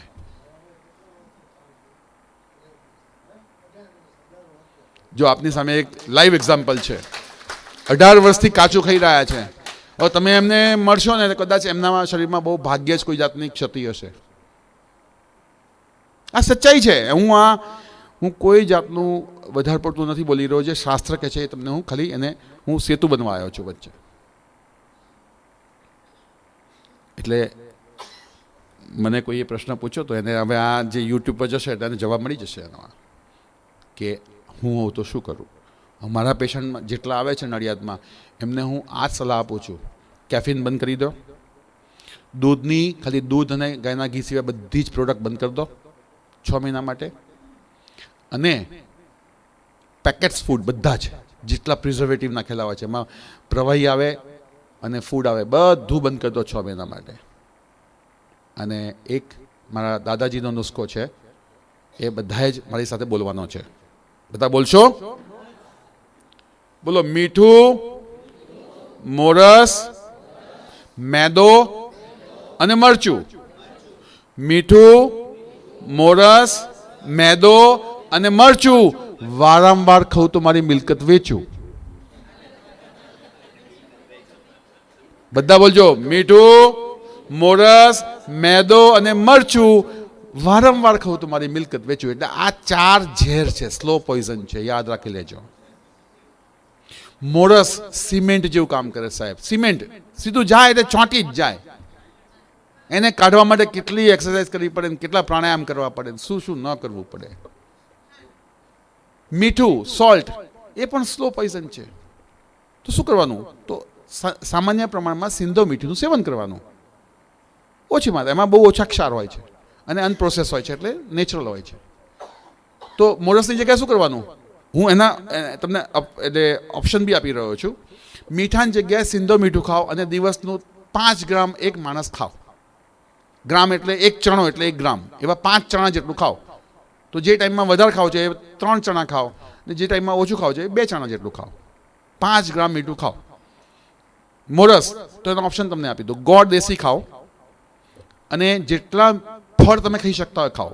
એમાં ગળપણ મળશે, એમાં ફ્રુક્ટોસ હશે, બોડીમાં તમારે સિમેન્ટની જેમ ચોંટી નહીં જાય. પણ શુગર સાહેબ આટલું ખાશો ને એ ચોંટી જશે. તો થઈ ગયું મીઠું અને મોરસ થઈ ગયું. મેદો જૂના જમાનામાં, અત્યારે તો બધું લેટેસ્ટ થઈ ગયું છે, આજથી 30-40 વર્ષ પહેલાં હું જોતો હતો કે આપણા નેતાઓ જ્યારે ઇલેક્શનમાં ઊભા રહેતા ને ત્યારે મોટા મોટા કાગળિયા મેદાની લઈથી ચોંટાડતા હતા. મેદાની લઈથી સાહેબ વરસાદ આખી સિઝનમાં આવે ને કાગળ જતું રહે પણ લઈ તો ત્યાંની ત્યાં ચોંટેલી જ હોય. વિચાર કરો, મેદો એટલે કેટલો અંદરથી કેટલા લેયર બનાવે અંદર જઈને. અને મરચું, રોગી લોકો હોય, આજે કિડનીના ફેલ્યોર, લીવર ફેલ્યોર અને હાઇપરટેન્શન એવા ઘણા બધામાં લાલ લીલું મરચુંનું પ્રમાણ ઓછું કરવું જોઈએ, અથવા કાળી મરીનું પ્રમાણનો ઉપયોગ કરવો જોઈએ, સપ્રમાણનો ઉપયોગ કરવો જોઈએ. રાઈટ? તો આ બધી નાની નાની જે કહેવતો છે ને એ બહુ પાછળ બહુ મોટો મિનિંગ છે એનો. ઓકે, સો પાણી વિશે થોડું કીધું. પાણી ક્યારે પીવું? તો કે સવારે ઉઠતાની સાથે વધારે પાણી પીવું, 3 થી 4 ગ્લાસ. જે લોકો 60 વર્ષથી ઉપરના છે એ લોકો 3 ગ્લાસ સુધી કે 2 ગ્લાસ સુધી પીવે. ને 60 થી નીચેના છે એ પિત્ત પ્રકૃતિના છે. પિત્ત એટલે જો જન્મથી 14 વર્ષ સુધી કફ ઝોન હોય તમારો, એ ઉંમરનો જે ઝોન છે ને એ કફ ઝોનમાં આવે. 14 થી 60 વર્ષવાળા પિત્ત ઝોનમાં આવે. એટલે પિત્ત એટલે ફાયર, ફાયરને પાણી વધારે જોઈએ. એટલે પુષ્કળ પાણી પીવો 60 વર્ષ પહેલાં, પુષ્કળ, જ્યારે પણ જેટલું. અને 60 થી જીવો ત્યાં સુધી એ વાયુ ઝોનમાં તમે આવી ગયા. અને વાયુ ઝોન આવે એટલે તમારે સાહેબ સમજવાનું, પાણી એ અમૃત પણ છે ને વિષ પણ છે. જો પાણી તમે જમ્યા પછી પીવો તો એ વિષ છે. માત્ર 1 ઘૂંટડો જ પીવો. જમવાની મધ્યમાં 1 થી 3-4 ઘૂંટડા તમે આરામથી પી શકો છો. મધ્યમાં એટલે રોટલી શાક ખાધું પછી પી લો, અને પછી દાળ ભાત કે કઢી ખીચડી ખાવી છે તો 2 ગ્રેન્સ અલગ અલગ થઈ ગયા, એની વચ્ચે તમે પી શકો છો. અને નવશેકું પાણી પીવો જમવાની વચ્ચે, સાહેબ 90% પાચન તંત્રના પ્રોબ્લેમ ઘટી જશે. નવશેકું. અને જમ્યા પછી 1 ઘૂંટડો પાણી પીવો નવશેકું, અને પછી 1 કલાક સુધી પાણી ન પીશો, 1 કલાક સુધીના અંતરમાં. કારણ કે જમ્યા પછી તમારી જઠરાગ્નિ પ્રદીપ્ત થઈ હોય, એમાંથી જ્યુસીસ બધા પેદા થઈ રહ્યા હોય, અને તમે ઢગલો પાણી પીને એને બધા ડાયલ્યુટ કરી નાખો છો. પછી પેટ ડમ ને, બ્લોટિંગ ને, કોન્સ્ટિપેશન ને, એસિડિટી ને ઘણા બધા પ્રોબ્લેમ થયા છે. સો પાણી જમ્યા પછી 1 કલાક સુધી ન પીવું જોઈએ. સાંજે 6 વાગ્યા પછી, જે લોકો 60 વર્ષની ઉપરના લોકો છે, 6 વાગ્યા પછી બહુ જ કંજુસાઈ કરી દો પાણી પીવામાં. 6 વાગ્યા સુધી દિલદારીથી પીવો, પણ 6 વાગ્યા પછી કંજુસાઈથી પીવો. હા, અને હવે રાત્રે તમારે સૂતા પહેલાં તમારે અડધો ગ્લાસ નવશેકા પાણીનો, ઠંડો પાણી તો 6 વાગ્યા પછી તો ભૂલી જ જાઓ. કદાચ ઉનાળામાં તમે 6 વાગ્યા સુધી ઠંડુ પીતા હો, એટલે માટલાનું પાણી પીતા હો તો ચાલે, પણ 6 વાગ્યા પછી તો માટલાનું પણ નહીં, નવશેકું માટલાનું કાઢીને એને થોડું ગરમ કરી દેવાનું, સામાન્ય ગરમ. અને એ ઘૂંટડે ઘૂંટડે આમાં શું છે કે તમે પાણી કેમ વધારે પીવાઈ જાય છે 6 વાગ્યા પછી, કે તમે ગટગટ પી જાઓ છો, પણ પાણીને એક ઘૂંટડો લીધા પછી તમે 15 સેકન્ડ બોલો, 1 2, આવું મનમાં બોલો, 15 સેકન્ડ તમે ગણો અને પછી ઉતારશો તો એની લાળ છે ને, લાળ સલાઈવા, એ તમારા જઈને અંદર હિલિંગનું, દવાનું કામ કરશે અને તમારી તરસ છીપાઈ જશે અને રાત્રે વારંવાર ઉઠવું પણ નહીં પડે. બરોબર છે? તો પાણી વિષ પણ છે, પાણી અમૃત પણ છે. ખાધા પછી પીશો તો વિષ થઈ જશે, મધ્યમાં પીશો તો અમૃત થઈ જશે. બરાબર છે? તો પાણી વિશે પણ ઘણું બધું કહી શકાશે, પણ આપણે ઘણું બધું કવર કરવાનું છે. હવે આપણે આવશે દુનિયામાં જે લોકો 80 કે 79% લોકો જે વસ્તુ ભોગવી રહ્યા છે, આપણે એના પર જઈએ. ઊંઘ. મારા દાદાજી 89 વર્ષે ગુજરી ગયા હતા, વૈદ હતા. આગલા દિવસે રાતે સૂતા તો એમને દૂધ જોઈએ જ, અને હું હિન્દુ પંજાબી છું એટલે મારામાં દૂધનો ઉપયોગ વધારે, એટલે એમને 500 ગ્રામ દૂધ તો જોઈએ જ રાતે સૂતી વખતે. જિંદગીભર એમને દૂધ પીધું છે અને એટલા હટ્ટા કટ્ટા 6 ફૂટના ને ફર્સ્ટ ક્લાસ, એમની કોઈ તકલીફ જ નહીં. અચાનક સવારે એટેક આવ્યો 5:45. એમને દરરોજ રાત્રે 10 વાગે સૂવાનું 500 ગ્રામ દૂધ પીને, અને સવારે 6 વાગે ઉઠવાનું, 1 કલાક ચાલવા જવાનું. આ એમનું નિત્યકર્મ હતું. પણ જેમને ડીએનએમાં હશે કે હેરિડિટીમાં હશે તો એમને 89 વર્ષે સવારે મોટો એટેક આવ્યો ને પછી એમને શરીર છોડી દીધું. કહેવાનો મતલબ એ છે કે જો એ 89 વર્ષે પણ 8 કલાક સૂતા હતા, તો આપણે પ્રકૃતિ પ્રમાણે, હું તમને હમણાં કહું છું કેટલા કલાક સૂવું જોઈએ, પણ લગભગ 8 કલાક સૂવું જ જોઈએ. અનલેસ તમે યોગી હો, તમે સાત્વિક જીવન જીવતા હો, તો 8 કલાકની જરૂર નથી. 8 કલાકની જરૂર ક્યારે છે કે તમે ભોગી જીવન જીવતા હો તો 8 કલાક જીવો, અને યોગી જીવતા હો તો 4 થી 5 કલાક કે જેટલી તમને જરૂર એટલી બહુ છે. કેમ? કારણ કે તમારા શરીરમાં તમે ઘણી બધી તામસિક વસ્તુઓ નાખો છો, ઘણી બધી વસ્તુ નહીં નાખવા જેવી નાખો છો, એને બોડી એ ડેમેજ કરે છે. હવે ડેમેજ કરવામાં ઓટો હિલિંગ પ્રોસેસ ક્યારે થાય? તમે 8 કલાક આમ એકદમ સવાસનમાં સૂઈ જાઓ ને, એ ઓટો હિલિંગ થાય. એ વખતે તમારે હિલિંગ ઓટોમેટિક થઈ શકે. હવે દાખલા તરીકે આ મોબાઈલ છે, મોબાઈલને હું રાત્રે ચાર્જિંગમાં મૂકી દઉં છું, સવારે ઉઠીને જોઉં છું કે 100% ચાર્જ થઈ ગયો ને, એટલે મને ટેન્શન છે કે ચાર્જ થયો કે નહીં થયો, વચ્ચે રાત્રે લાઇટ તો નહીં જતી રહી, કે વચ્ચે કંઈક બીજું તો નથી. હું મોબાઈલની આટલી બધી દરકાર કરું છું કે એની બેટરી ચાર્જ થઈ કે નહીં. સમજો હવે હું કહેવા જઈ રહ્યો છું. હું જો આ સામાન્ય એક નિર્જીવ વસ્તુની આટલી દરકાર કરતો હોઉં કે એની બેટરી સવારે ઉઠતા 100% ચાર્જ છે કે નહીં, અને હું મારા હૃદયરૂપી બેટરી, મારી દિમાગરૂપી બેટરી એ ચાર્જ થાય છે કે નહીં 8 કલાક સૂઈને, એની કદી પણ મેં પરવા નથી કરી. એનું કારણ કે એનું કોઈ ઓન પેપર સ્કેલ નથી, કશું એનો કોઈ રેકોર્ડ નથી કે તમને મહિનામાં કેટલું ડેમેજ કરી ગઈ. તમે 2 કલાક ઓછું સૂઈ ગયા અને દિમાગને ને હૃદયને ને કિડનીને લીવરને કેટલું ડેમેજ કરી ગઈ, એનો કોઈ ઓન પેપર સ્કેલ, એનો કોઈ જવાબ નથી, એનું કોઈ બેલેન્સ શીટ નથી. એટલે આપણે એને ઇગ્નોર કરીએ છીએ. પણ મોબાઈલ જેવી વસ્તુને આપણે, અરે બાપરે મારું સાંજે 5 વાગી ગયા અને 10% બેટરી, કેવું ટેન્શન થઈ જાય છે, થાય છે ને ટેન્શન. તો જો આવા નિર્જીવ વસ્તુ પર ટેન્શન કરતા આવીએ સાહેબ, અને બોડી માટે 8 કલાક ઊંઘ ન આપતા આવીએ, તો મારા દાદાજી એવું કહેતા હતા, તમારી પાસે મર્સિડીઝ કાર કેમ નથી, મોટા બંગલા કેમ નથી,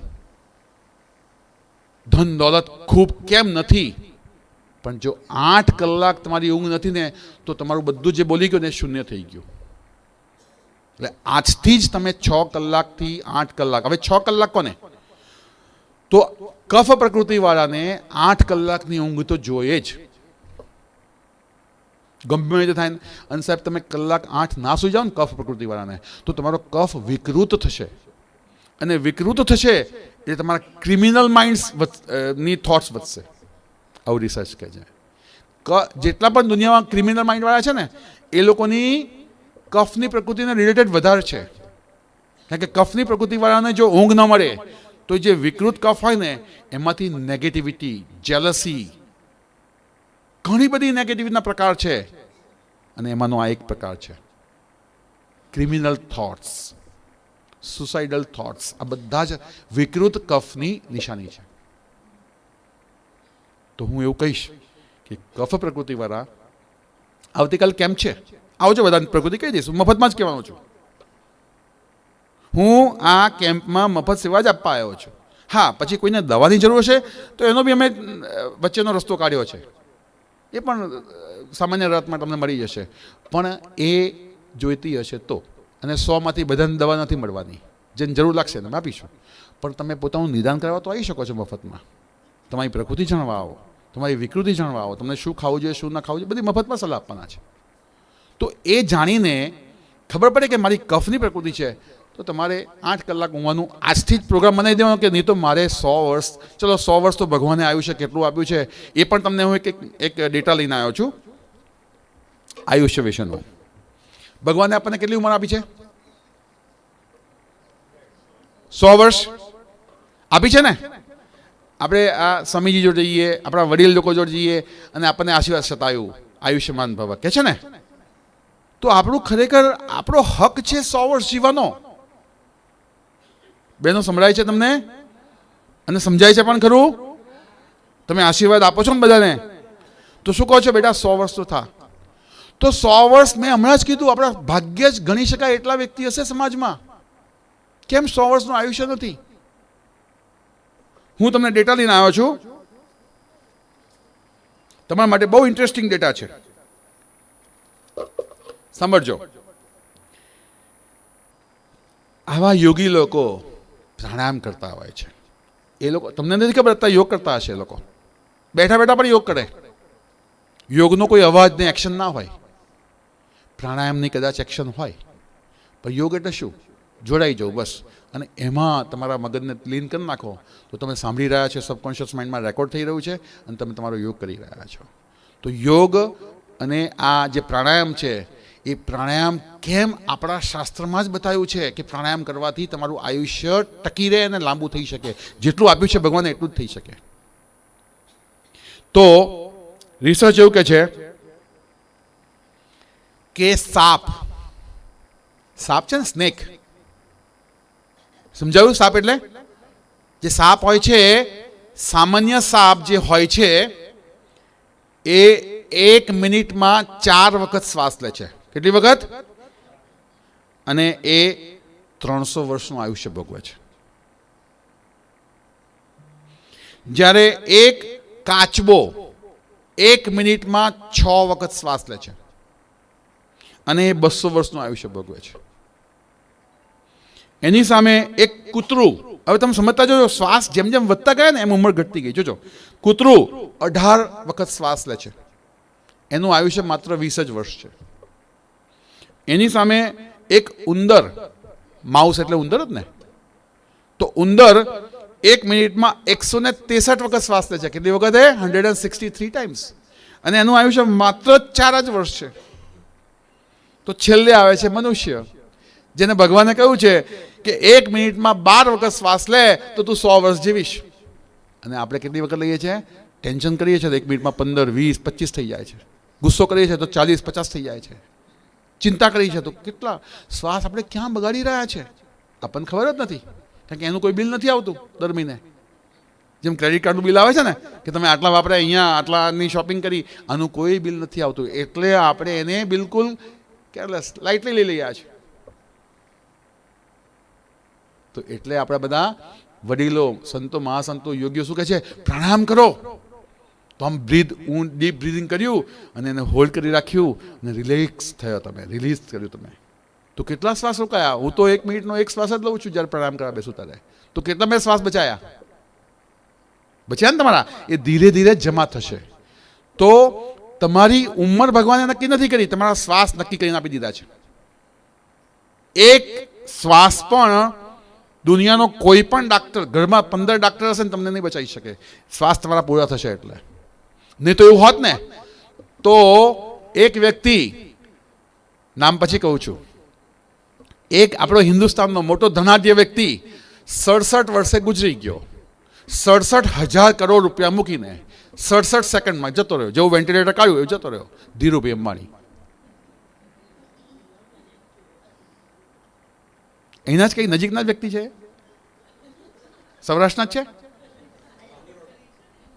ઓકે, જામનગર. ઓકે, સો કહેવાનો મતલબ શું છે કે આ રિસર્ચ બધું છે ને એના માટે કંઈક તથ્ય છે, કંઈક સાયન્સ છે. તો હવે પછી ચિંતા કરવાનું, વધુ ઝડપથી ખાવાનું, પછી વધુ ગુસ્સો કરવાનો, વધુ નિંદ્રાનો કોમ્પ્રોમાઇઝ કરવાનો, આવા બધા ઘણા બધા નેગેટિવ આસ્પેક્ટ છે. એના પર કરીને અને પ્રાણાયામ કરીએ, એ ન કરીને પ્રાણાયામ કરીએ. સાહેબ જેટલું કહ્યું છે ને 1 મિનિટના 12 શ્વાસ, તો આપણું 100 વર્ષ સુધી તો જશે જ, જે આપણો હક છે. ગમ્યું કે નહીં ગમ્યું? કે ચિંતામાં મૂકી દીધો? ખાલી 10 સેકન્ડ માટે મોટે ધીરે ચલો. 1 2 3 સ્ટાર્ટ. 10 સેકન્ડ માટે મોટેથી હસવાનું મેં કહ્યું. એટલે બે મેં તમારી જો મિલકત માંગી લીધી છે.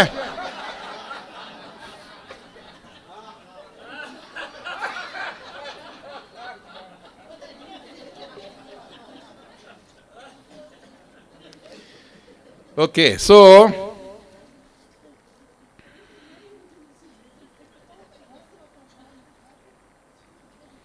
હસવા પર કોઈ પ્રતિબંધ નથી. હસવું સારી વસ્તુ માટે હસવું, એવું ન હસવું કે ખોટું સાબિત થઈ જાય. જેમ કે દ્રૌપદીની એક ખોટી હસીએ મહાભારત રચી નાખ્યું હતું.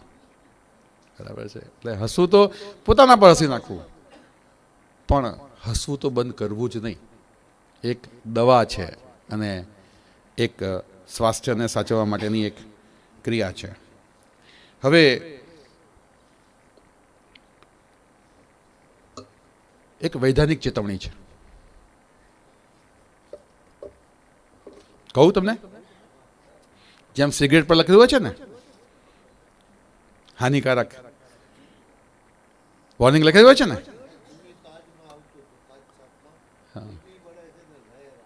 એક્ઝેક્ટલી દારૂ પર લખ્યું હોય છે ને ચેતવણી, એવી રીતના અમારા માટે પણ સુપ્રીમ કોર્ટે એક વૈધાનિક ચેતવણી જાહેર કરી છે. અને એવું કહ્યું છે કે આવા હેલ્થને જાગૃત કરનારા જે ઓરેટર્સ છે એ લોકો જ્યારે બોલે, જ્યારે જરૂર લાગે અને તાળીઓ ન પાડો તો આવતા જન્મમાં ઘર ઘર જઈને તાળી પાડવી પડશે.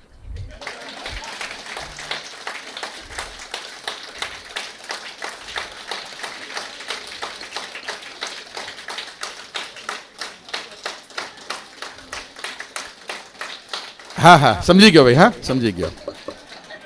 આમણે એકલાએ જ જવાબદારી લીધી છે એવું લાગે છે. આખી ભીડની જવાબદારી આ ભાઈની જ છે. બહુ જોરદાર તાળી પાડો છો ભાઈ. આપણે ભાઈમાં જ તાળી પાડીએ. ચલો.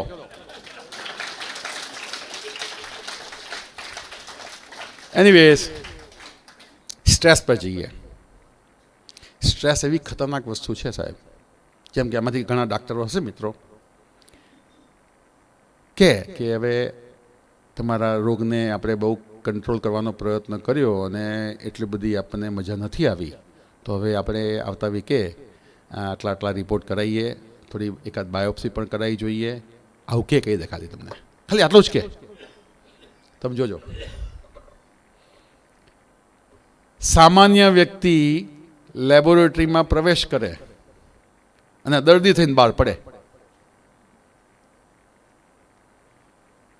સાયકોલોજી એવું કહે છે કે તમારા મનમાં એટલી બધી ગ્રંથિઓ એ સંકુચિત થઈ જાય છે. તમે જેવું જાણો છો ને કે ટેન્શન આવ્યું, આવું કંઈક થવાનું છે, એ બધા પોતાનું કામ કરવાનું બંધ કરી દેશે. સ્ટ્રેસ દુનિયામાં 92% લોકો ઓછા વત્તે એ લોકો એમાં શિકાર બની રહ્યા છે. એમાં આપણે પણ આવી જઈએ. અમુક પ્રમાણમાં સ્ટ્રેસ બહુ હેલ્ધી કહેવાય, કારણ કે આપણને એની પરફેક્શન આપે એ કામમાં. થોડું સ્ટ્રેસ હોય ને તો આપણને થોડું સારું પરિણામ આપે, પણ જે લિમિટ બિયોન્ડ જાય તો પછી એમાંથી ઘણા બધા રોગો થાય. એક મને જૂનું એક્ઝામ્પલ યાદ આવે છે. અમેરિકામાં એવું જાહેર થયું કે એક રિસર્ચના ભાગરૂપે 2 વ્યક્તિઓને જોઈએ છે, તો ગવર્મેન્ટ જોડે લોકોએ વાટાઘાટો કરી કે તમે જેને 2 જણને ફાંસી આપવાના છો, જે લોકો ગુનેગાર છે, તો એવા અમને આપી દો, તમને રિસર્ચમાં કામ આવે. રિસર્ચમાં કદાચ એ લોકો મરી જાય તો ચિંતા નહીં, કારણ કે એ લોકોને ફાંસી આપવાની હતી. તો સ્ટ્રેસ શું કામ કરે છે તમને આજે સમજાવું છું. 2 જણને જે લોકો ગવર્મેન્ટની પરમિશન લઈને ફાંસી આપવાના હતા, એ લોકોના પર પ્રયોગ કરવા માટે 2 જણની પરમિશન લઈને એ લોકોને રિસર્ચ કરવાનું શરૂ કર્યું. 2 જણને માંથી બંનેને આંખે પાટા બાંધી દીધા, પગ અને ખુરશી બધું, પગને બંને ખુરશીના પાયા જોડે બાંધી દીધા, આંખે પાટા બાંધી દીધા અને હાથે પણ એના હેન્ડ અહીંયા આર્મરેસ્ટ પર એને બાંધી દીધા. એક જણને મિસ્ટર એક્સ પહેલો હતો, એને કહેવામાં આવ્યું કે મિસ્ટર એક્સ, હું તારા પગ આગળ કોબરા સાપ છોડું છું. સાહેબ, કોબરા સાપ એવડો ઝેરી છે ને દુનિયાનો કે ડંખ મારે એની અમુક જ મિનિટો માણસનું મૃત્યુ થાય. એટલે એને ખબર હતી કે કોબરા સાપ કેટલો ઝેરીલો હોય. એવું કહેવામાં આવ્યું આંખે પાટા બાંધીને કે હું તમારા પગ આગળ કોબરા સાપ છોડું છું.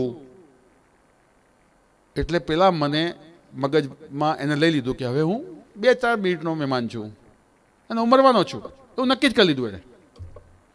હવે એ પ્રોસેસ કઈ, પણ અડધો કલાક સુધી એને કરડાયો નહીં. સમજ્યા તમે?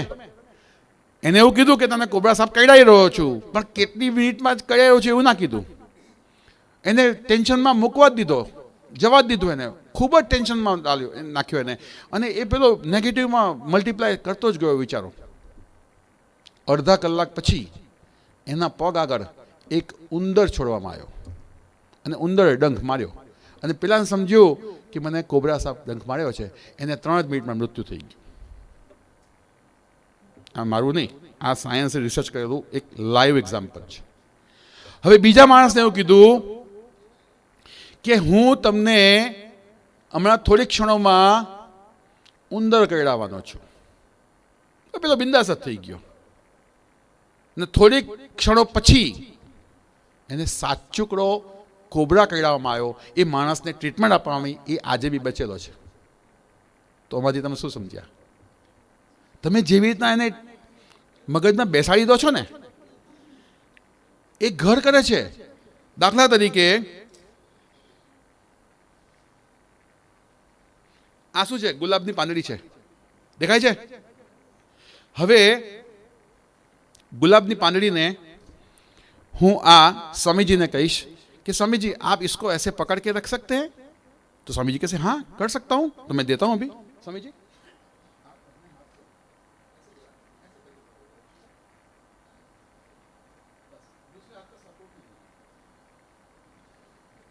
હવે જોજો, ધ્યાનથી જોજો. સ્વામીજીને એવું કહું છું कि स्वामी जी ये पंख का जो પાંદડી है उसका वजन कितना होगा? 1 ग्राम. स्वामी जी उससे ज्यादा नहीं हो सकता? किलो 2 किलो तो नहीं है ना? 1-2 ग्राम. ધ્યાનથી સાંભળજો, બધું બહુ આમાં છુપાયેલું છે. સ્વામીજીને કહું છું કે સ્વામીજી તમે ખાલી 1 જ ગ્રામની પાંદડી તમે પકડીને બેસો. સ્વામીજીનું વજન 60 કિલો હશે કદાચ, બરાબર છે? 60 કિલો શરીરને હું વિનંતી કરું છું કે 1 ગ્રામને લઈને 1 કલાક બેસી રહો. તો સ્વામીજી કહેશે 1 કલાક, ચલો કોશિશ કરી લઈશ, થઈ જશે લગભગ. પણ એની જગ્યાએ હું સ્વામીજીને એવું કહું કે સ્વામીજી તમારે 24 કલાક લઈને બેસવાનું છે. ગ્રામ તો એક જ છે, ભાર તો છે જ નહીં કે હું 5 કિલો ક્યાં આપું છું, હું તો 1 જ ગ્રામ આપું છું. તો 1 ગ્રામનું વજન સ્વામીજીને હું કહું છું કે 24 કલાક લઈને ઊભા રહો કે બેસી રહો, નહીં થઈ શકે. પોસિબલ છે? કેમ નથી? ગ્રામ એક જ છે, પણ જે પ્રોસેસ છે ને એ બહુ હેવી છે એને હોલ્ડ કરવાની. મારા મિત્રો, ભાઈ બહેનો, મારા ફ્રેન્ડે મને 1 ગ્રામ જેટલી વાત કરી, મને ન ગમી, એને મેં મગજમાં ગોઠવી દીધી. મારા પપ્પાએ મને 1 ગ્રામ જેટલી વાત કરી, મેં એને અહીંયા ગોઠવી દીધી. મારા સંબંધી મને કોઈ એક વાત કરી 2 ગ્રામની 1 ગ્રામની, એ મેં અહીંયા ગોઠવી દીધી. મારા મિત્રોએ કશું કીધું જે મને ન ગમ્યું, મેં એને હોલ્ડ કરી દીધું. તમને ખબર છે આપણે રોજની કેટલા ગ્રામની વાતો અહીંયા મગજમાં હોલ્ડ કરીને ચાલીએ છીએ? મગજની શું અવસ્થા થતી હશે? 2 દિવસ સુધી, 4 દિવસ સુધી, 6 દિવસ સુધી. જો 60 કિલોનું વજન 1 ગ્રામને ન હોલ્ડ કરી શકતું હોય તો આ 500 ગ્રામનું વજન કેટલા દિવસ સુધી તમે હોલ્ડ કરી શકશો? મગજનો શું હાલ થશે?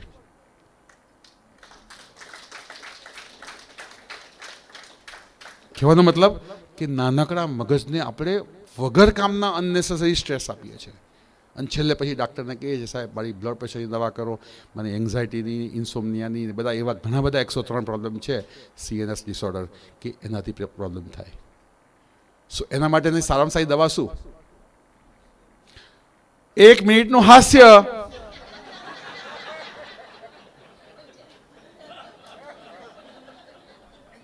જો ઈગો ના હોય ને સાહેબ તો ફરી હસી નાખો. ચલો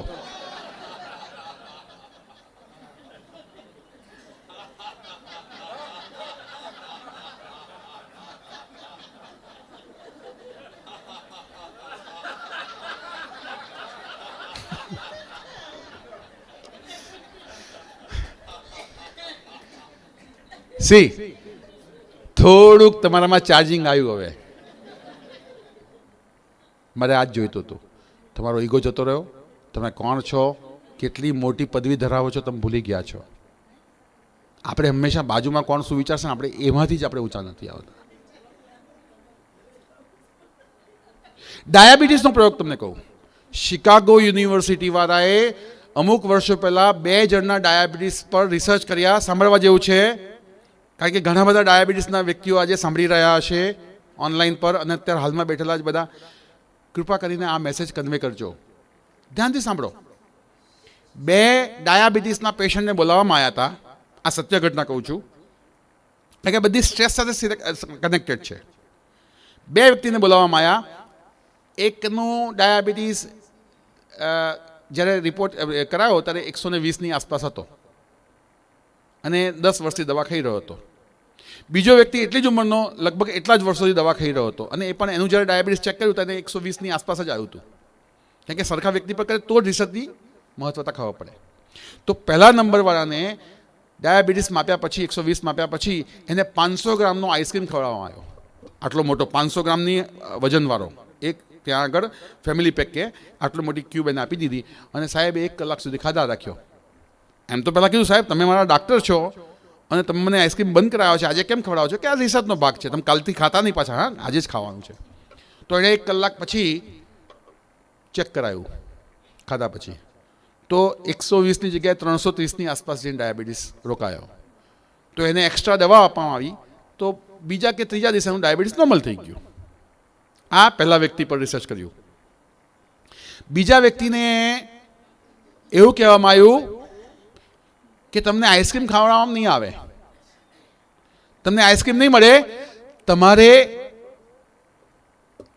એક તમારા જે બ્લડ વર્ક, અમેરિકામાં શું છે કે ત્યાં આગળ બ્લડ વર્ક આપે ને તો 1 મહિના પછી ડૉક્ટરની પાસે રિપોર્ટ આવે. ઘણી વખત 15 દિવસમાં આવતા હશે. તો એ બ્લડ વર્ક રિપોર્ટ કરાવનાર વ્યક્તિને કહ્યું હતું કે તમારો રિપોર્ટ આવી ગયો છે, હવે તમારે સાંભળવાનું છે. જેવું ડૉક્ટરે કીધું કે તમારે રિપોર્ટમાં થોડુંક મજાવાળું નથી એટલે બાયોપ્સી કરાવવી પડશે, એને એક ચમચી પણ આઈસ્ક્રીમ નથી આપી બીજા વ્યક્તિને. એનું પણ 120 જ હતું. પહેલાંનું 120નું 330 થયું અને બીજાનું 120 થયું હતું, અને એને તણાવમાં મૂકી દીધો. 120 હતું અને 1 કલાક સુધી એને તણાવમાં મૂક્યો. એને અલગ અલગ વસ્તુઓ કહેવામાં આવી કે હવે તને આ કરવું પડશે, કદાચ જો આવું હશે તો આવું કરવું પડશે, કે વગેરે વગેરે, એવું ટેન્શનમાં મૂક્યું. રિપોર્ટ હકીકતમાં નોર્મલ હતો, પણ આ એક રિસર્ચનો ભાગ હતો. એટલે માટે 1 કલાક સુધી એને ટેન્શનમાં રાખવામાં આવ્યો, અને પછી એનું શુગર લેવલ જઈને પહોંચ્યું હતું 480. જી. તો તમે શું ખાઓ છો એના કરતાં તમને અંદરથી શું ખાય છે ને એના પર દોસ્તો ધ્યાન આપવાની જરૂર છે. આવું આયુર્વેદ માને છે. આવી ગયો ખ્યાલ તમને? તો અટ્ટહાસ્ય જે મેં તમને શીખવાડ્યું એ રોજ કદાચ તમને મોકો ન મળતો હોય તો સવારે 10 મિનિટ એક્સરસાઇઝના ભાગરૂપે હસી લ્યો.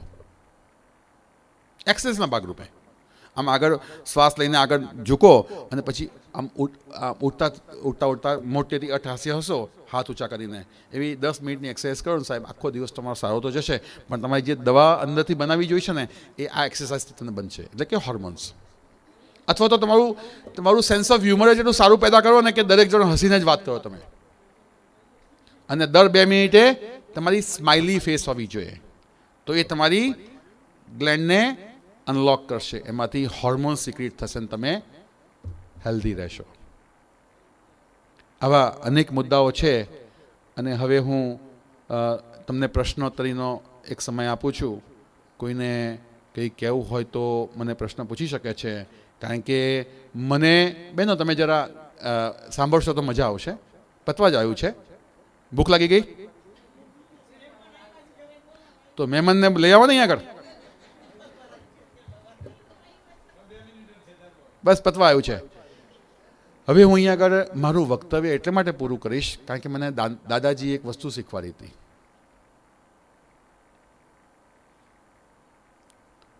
કે બેટા ભાવે તેટલું ન ખવાય અને આવડે એટલું ન બોલાય. ખબર પડી? એટલે હવે હું અહીંયા આગળ ફૂલ સ્ટોપ નથી મૂકતો. મારે ભવિષ્યમાં કદાચ આવવાનું થાય તો એટલે કોમા કરીને જઉં છું. હવે તમને હું 10 મિનિટનો ટાઈમ આપું છું. તમારા જે પણ પ્રશ્ન હશે એનો હું પ્રયત્ન કરીશ જવાબ આપવાનો. આવતીકાલે બધા નાડી પરીક્ષા દૂર દૂરથી બોલાવી લાવો બધાને. એક આવો લાભ તમને ભવિષ્યમાં ઝડપથી નહીં મળે.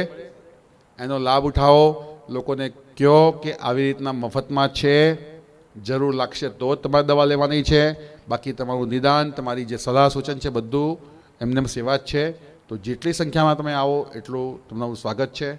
અને આટલી જે મને અહીંયા બોલાવીને મારું આટલું બધું સન્માન કર્યું, હું એટલું લાયક જ નથી. પણ હું સૌથી પહેલાં તો કૃષ્ણમણી સ્વામીજીનો દિલથી આભાર પ્રગટ કરું છું. અને એમની જે આખી ટીમ છે એટલી નાઇસલી અમારી આગતા સ્વાગતા કરી રહી છે 2 દિવસથી. હજુ આવતીકાલે પણ અહીંયા જ છું. અમે પરમ દિવસ સવારે જવાના છે. અને આ બધી વસ્તુઓનું જે પુણ્યનો જે બીજા ભાગીદાર છે, કારણ કે આંગળી ચીધવાનું પુણ્ય છે સાહેબ. મારે ત્યાં 2-3 મહિના પહેલાં જોશી સાહેબ આવ્યા હતા અને અમારી એટલી બધી પહેલી જ મિટિંગમાં આત્મીયતા થઈ ગઈ અને મજા આવી અમને. અને એમણે સાહેબે કંઈક સ્વામીજીની વાત કરી હશે અને મને અહીંયા આગળ મોકો આપ્યો છે. એટલે આ પુણ્યના ભાગીદારના મોટા ભાગીદાર કહેવાય એવા ડૉક્ટર જોગેનભાઈ જોશીને ખૂબ તાળીઓથી વધાવી રહ્યા. અને બાકીના આર.કે. સાહેબને હમણાં મળ્યો, એ પણ બહુ મજાના માણસ છે. અને બાકીના જે બધા ડાયસ પર બેઠા છે અને અહીંયા નીચે બેઠા છે બધા ખૂબ જ મજા આવી એમની જોડે વાત કરીને. અને ભવિષ્યમાં પણ ચોક્કસ આપણે આ સેતુ ચાલુ જ રાખીશું. અને મારી સેવાનો ગમે તે લાભ જોઈતો હશે અને ઇન્ડિયામાં હઈશ તો ચોક્કસ હું આવીશ અને આવતીકાલે લાભ લો એટલી જ વિનંતી. હવે કોઈ ક્વેશ્ચન હોય તો તમે મને કહી શકો છો.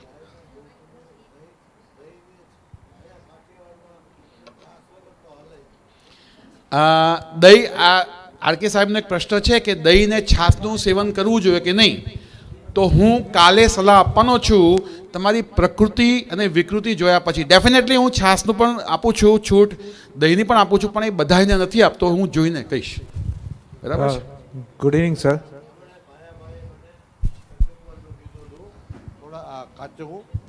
થોડાક નહીં પછી મેં બંધ કર્યું તો મને કેમ, મેં કીધું પિત્ત થાય છે તો કે નહીં તમે ચટણી ખાઓ ને આ હવે એમાં મરી ને મસાલા ને એવું નાખીને ખાઈએ. જી, કચુંબરનો મતલબ શું છે? ખાલી પ્લેન, નો સોલ્ટ, નો શુગર, નો સ્પાઇસીસ, ખાલી કચુંબર, બ્લેક પેપર પણ નહીં. જમતા મેં શું કીધું હતું હમણાં કે જમતા પહેલા દરેક વ્યક્તિ શક્ય હોય તો પોતાના વજન જેટલું ખાય. સમજાવું છું કેવી રીતના, તમે પાછા ગભરાઈ ના જાઓ કે મારું વજન તો 50 કિલો સાહેબ, 50 કિલો મારે કેમનું. એટલે જેટલું વજન હોય હું તમને સમજાવી દઉં એની ફોર્મ્યુલા શું છે. માની લો કે એક વ્યક્તિનું વજન 50 કિલો છે તો એને કચુંબર કેટલું ખાવું જોઈએ, ફળ કેટલા ખાવા જોઈએ? તો 50 કિલોની જગ્યાએ જોડે મીંડું ઉમેરી દેવાનું છે એટલે 500 થઈ ગયું. તો 500 ગ્રામ કચુંબર આખા દિવસમાં પૂરું કરવાનું છે. એટલે 250 ગ્રામ લંચ પહેલાં અને 250 ગ્રામ ડિનર પહેલાં. અને પછી તમારે જે જમવું હોય તમે જમો. એવી જ રીતના ફળ, તો કે ફળ 500 ગ્રામ ખાવાના છે, 250 ગ્રામ 2 ભાગમાં ખાઓ કે 200 3માં ખાઓ કે પછી એક વખતમાં ખાઈ લો, તમારી પોતાની મરજી છે.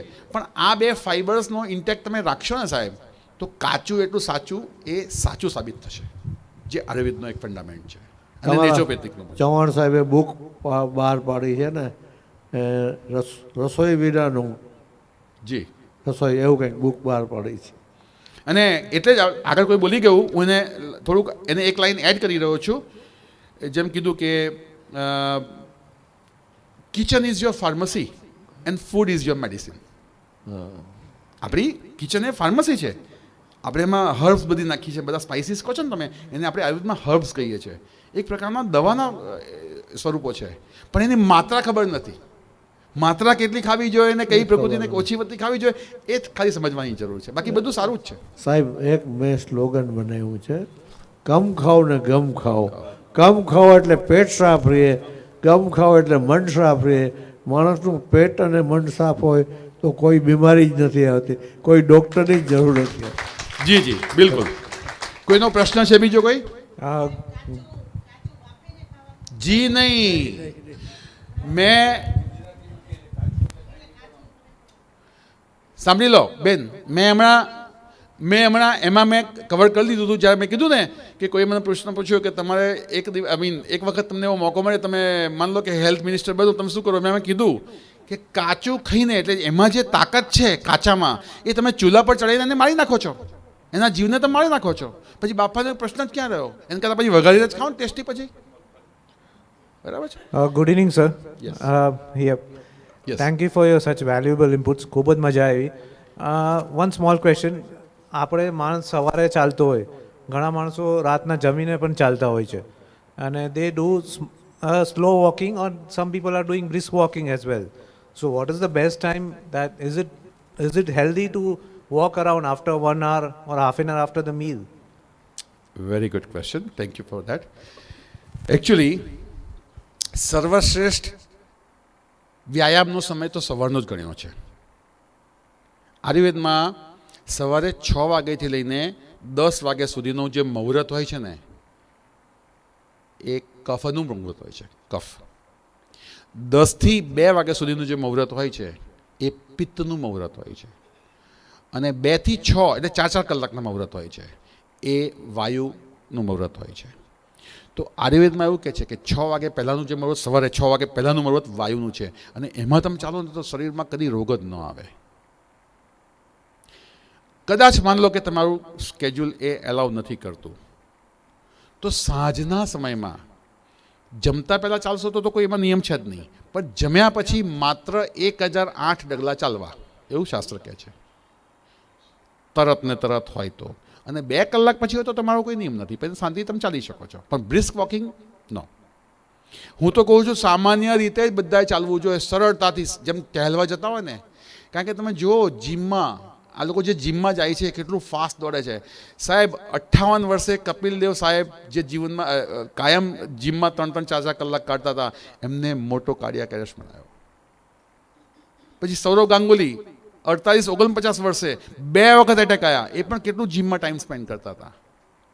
પછી રેમો ડિસુસા, બહુ મોટો ડાન્સર, એ પણ અડધો દિવસ જીમમાં કાઢતો હતો. એ માણસ, એને પણ મોટો દિન એટેક આવ્યો. એટલે આ બધી વસ્તુઓમાં હું ઓછું માનું છું, મને ખબર બી નથી પડતી સાચું કહું તો એ બાબતે. પણ વ્યાયામમાં પ્રાણાયામ, થોડા સૂર્ય નમસ્કાર જેવું કંઈક પણ સૂર્ય નમસ્કાર કરો ને, બાકીના તમને યોગ આવડે કે ના આવે ચાલી જાય બધું, એમાં બધું આવી જાય છે સૂર્ય નમસ્કારમાં. તમારી તાકાત હોય તો 5 કરો, તાકાત હોય તો 10 કરો, તાકાત હોય તો એથી વધુ કરો, પણ સૂર્ય નમસ્કાર કરો.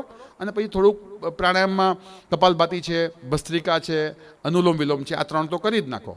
એટલે તમારી 3 સિસ્ટમો, જે આટલો ભાગ છે એ તમારે અનુલોમ વિલોમમાં આવી જશે, પછી અહીંથી ભાગ છે એ તમારે ભસ્ત્રિકામાં આવી જશે, અને આ ડ્યુટીથી નીચે છે બધો એ કપાલભાતિમાં આવી જશે, પેટના બધા. આ 3 કરો એટલે લગભગ તમારું બધું આવી ગયું.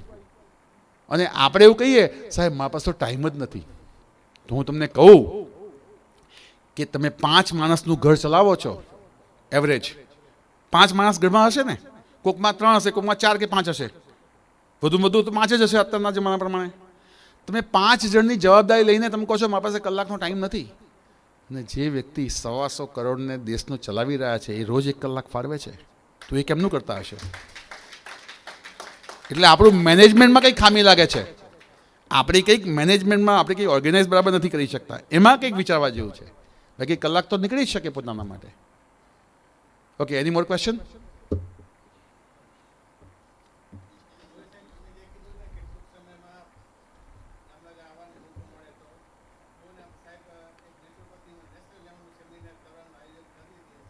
જી જી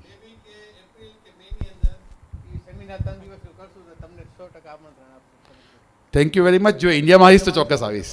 thank you for your invitation. તો હું અહીંયા આગળ સાહેબ અહીંયા વિરામ આપું છું.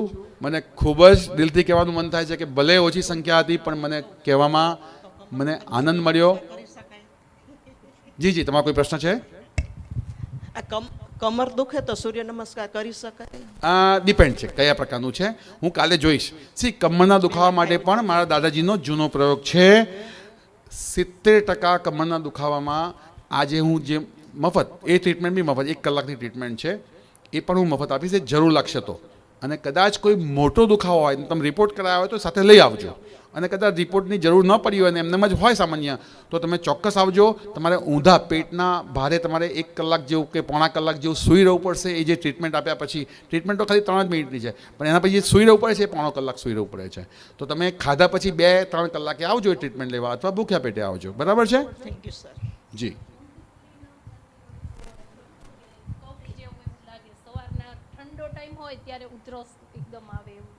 હા, તો એના માટે થોડા 2-3 પ્રોબ્લેમ તમારા છે, એ હું તમને વિસ્તૃતમાં કાલે કહી શકીશ. તમે કાલે ચોક્કસ આવજો. પણ ઊંઘ માટે મેં તમને કહું ને, 79% લોકો દુનિયામાં 8 કલાક નથી ઊંઘી શકતા. યા તો ટાઈમ છે તો ઊંઘ નથી, અને ઊંઘ છે તો ટાઈમ નથી. એવું કંઈક થઈ રહ્યું છે. અને ઊંઘના લીધે કેટલા બધા ડાક્ટરોના વ્યવસાય વધવા માંડ્યા છે. બહુ જ ઊંઘના લીધે પ્રોબ્લેમ છે. પાણી, આહાર વિહાર ને ઊંઘ.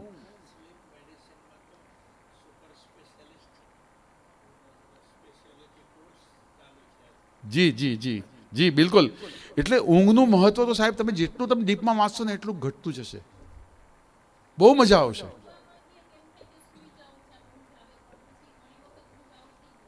હા, તો હવે એમાં ઘણા બધા વિચારવાયું હોઈ શકે. તમે આગલા દિવસે શું ખાધું હતું, પેટ સાફ થયું હતું નહોતું થયું, તમારી જેમ કીધું ને કે આ ગુલાબની પાંદડી પકડવાનું જે કહ્યું ને, એ તમે કેટલા ગ્રામ અહીંયા ગોઠવી રાખ્યા છે બધાના, એ બધું જોવું પડે ને મારે. Anyway, again thank you very much. અને आई एम किसका? बिल्कुल है. मेरे पास आने से पहले मैं 3 शर्तें आज बोल के जाता हूं. आप आइएगा, फ्री में मेरी सेवा लीजिएगा. 3 शर्त आप तय करके आइएगा. साहब 2 मिनट बोली सको जो? 3 शर्त हमारी ये है जो भगवान धन्वंतरी ने कही है कि चाहे जितना भी दुखी बंदा रोता हुआ क्यों नहीं आता, बड़ी बीमारी लेके क्यों नहीं आता, उसको ये 3 वचन लीजिए उसके पास. वचन नंबर 1 कि आपको आयुर्वेद में श्रद्धा है तभी आइए. खाली अखतरा करने के लिए मत आइएगा, वो आपका टाइम बिगड़ेगा, वैद्य जी का बिगड़ेगा. तो श्रद्धा हो तभी हमारे पास आइए. नंबर 1 होया. नंबर 2, आपके पास पेशेंस मतलब धीरज होनी चाहिए. धीरज है तभी आप आइए. एक श्रद्धा, एक हो गया धीरज. और आखिरी चीज बताई है तपश्चर्या. अगर तपश्चर्या करने की आपके पास मनोकामना है, विल पावर है, सब आप कोई भी डिजीज का रिजल्ट ले सकते हैं. ये खराटे तो क्या है, मैंने कैंसर तक बोला तो खराटे तो कुछ नहीं है सर. ठीक है. सो मैं मानता हूं क्वेश्चन की कमी तो नहीं होगी, लेकिन बहुत समय हो गया और मजा आ गया, और मैं डेफिनेटली खुश होके जाऊंगा. સાહેબ જમવા સાથે છાશ 2 ગ્લાસ પી તો ચાલે કે 1 ગ્લાસ પીવાનો? 1 ગ્લાસ કોના માટે પીવો છે બીજો? ઉપર જમીન પછી ઉપર પીતા હોય એમ. એક જમવા સાથે પીતા હોય, એક ઉપર પીતા હોય. કોઈ પણ વસ્તુ જેટલી સારી છે એટલી અતિશયોક્તિમાં અતિની ગતિ નથી, એટલે નુકસાનકારક પણ હોઈ શકે. એટલે વધારે મોં ન રાખવો. 1 ગ્લાસ આપણે આપણું ભગવાન, એટલે બધાએ કેમ 1 ગ્લાસનું માપ કેમ 200-250 ml કેમ બનાવ્યું છે? એનું કંઈ કારણ છે કે આપણા જઠરમાં જેટલી તાકાત હોય એટલું જ કરવું. આમ કદી કદી પી લેવાય, હા, અને ડૉક્ટરને નહીં કહેવાનું પણ પી લેવાનું 2 ગ્લાસ. બરાબર છે. Thank you very much. સૌને દિલથી પ્રણામ.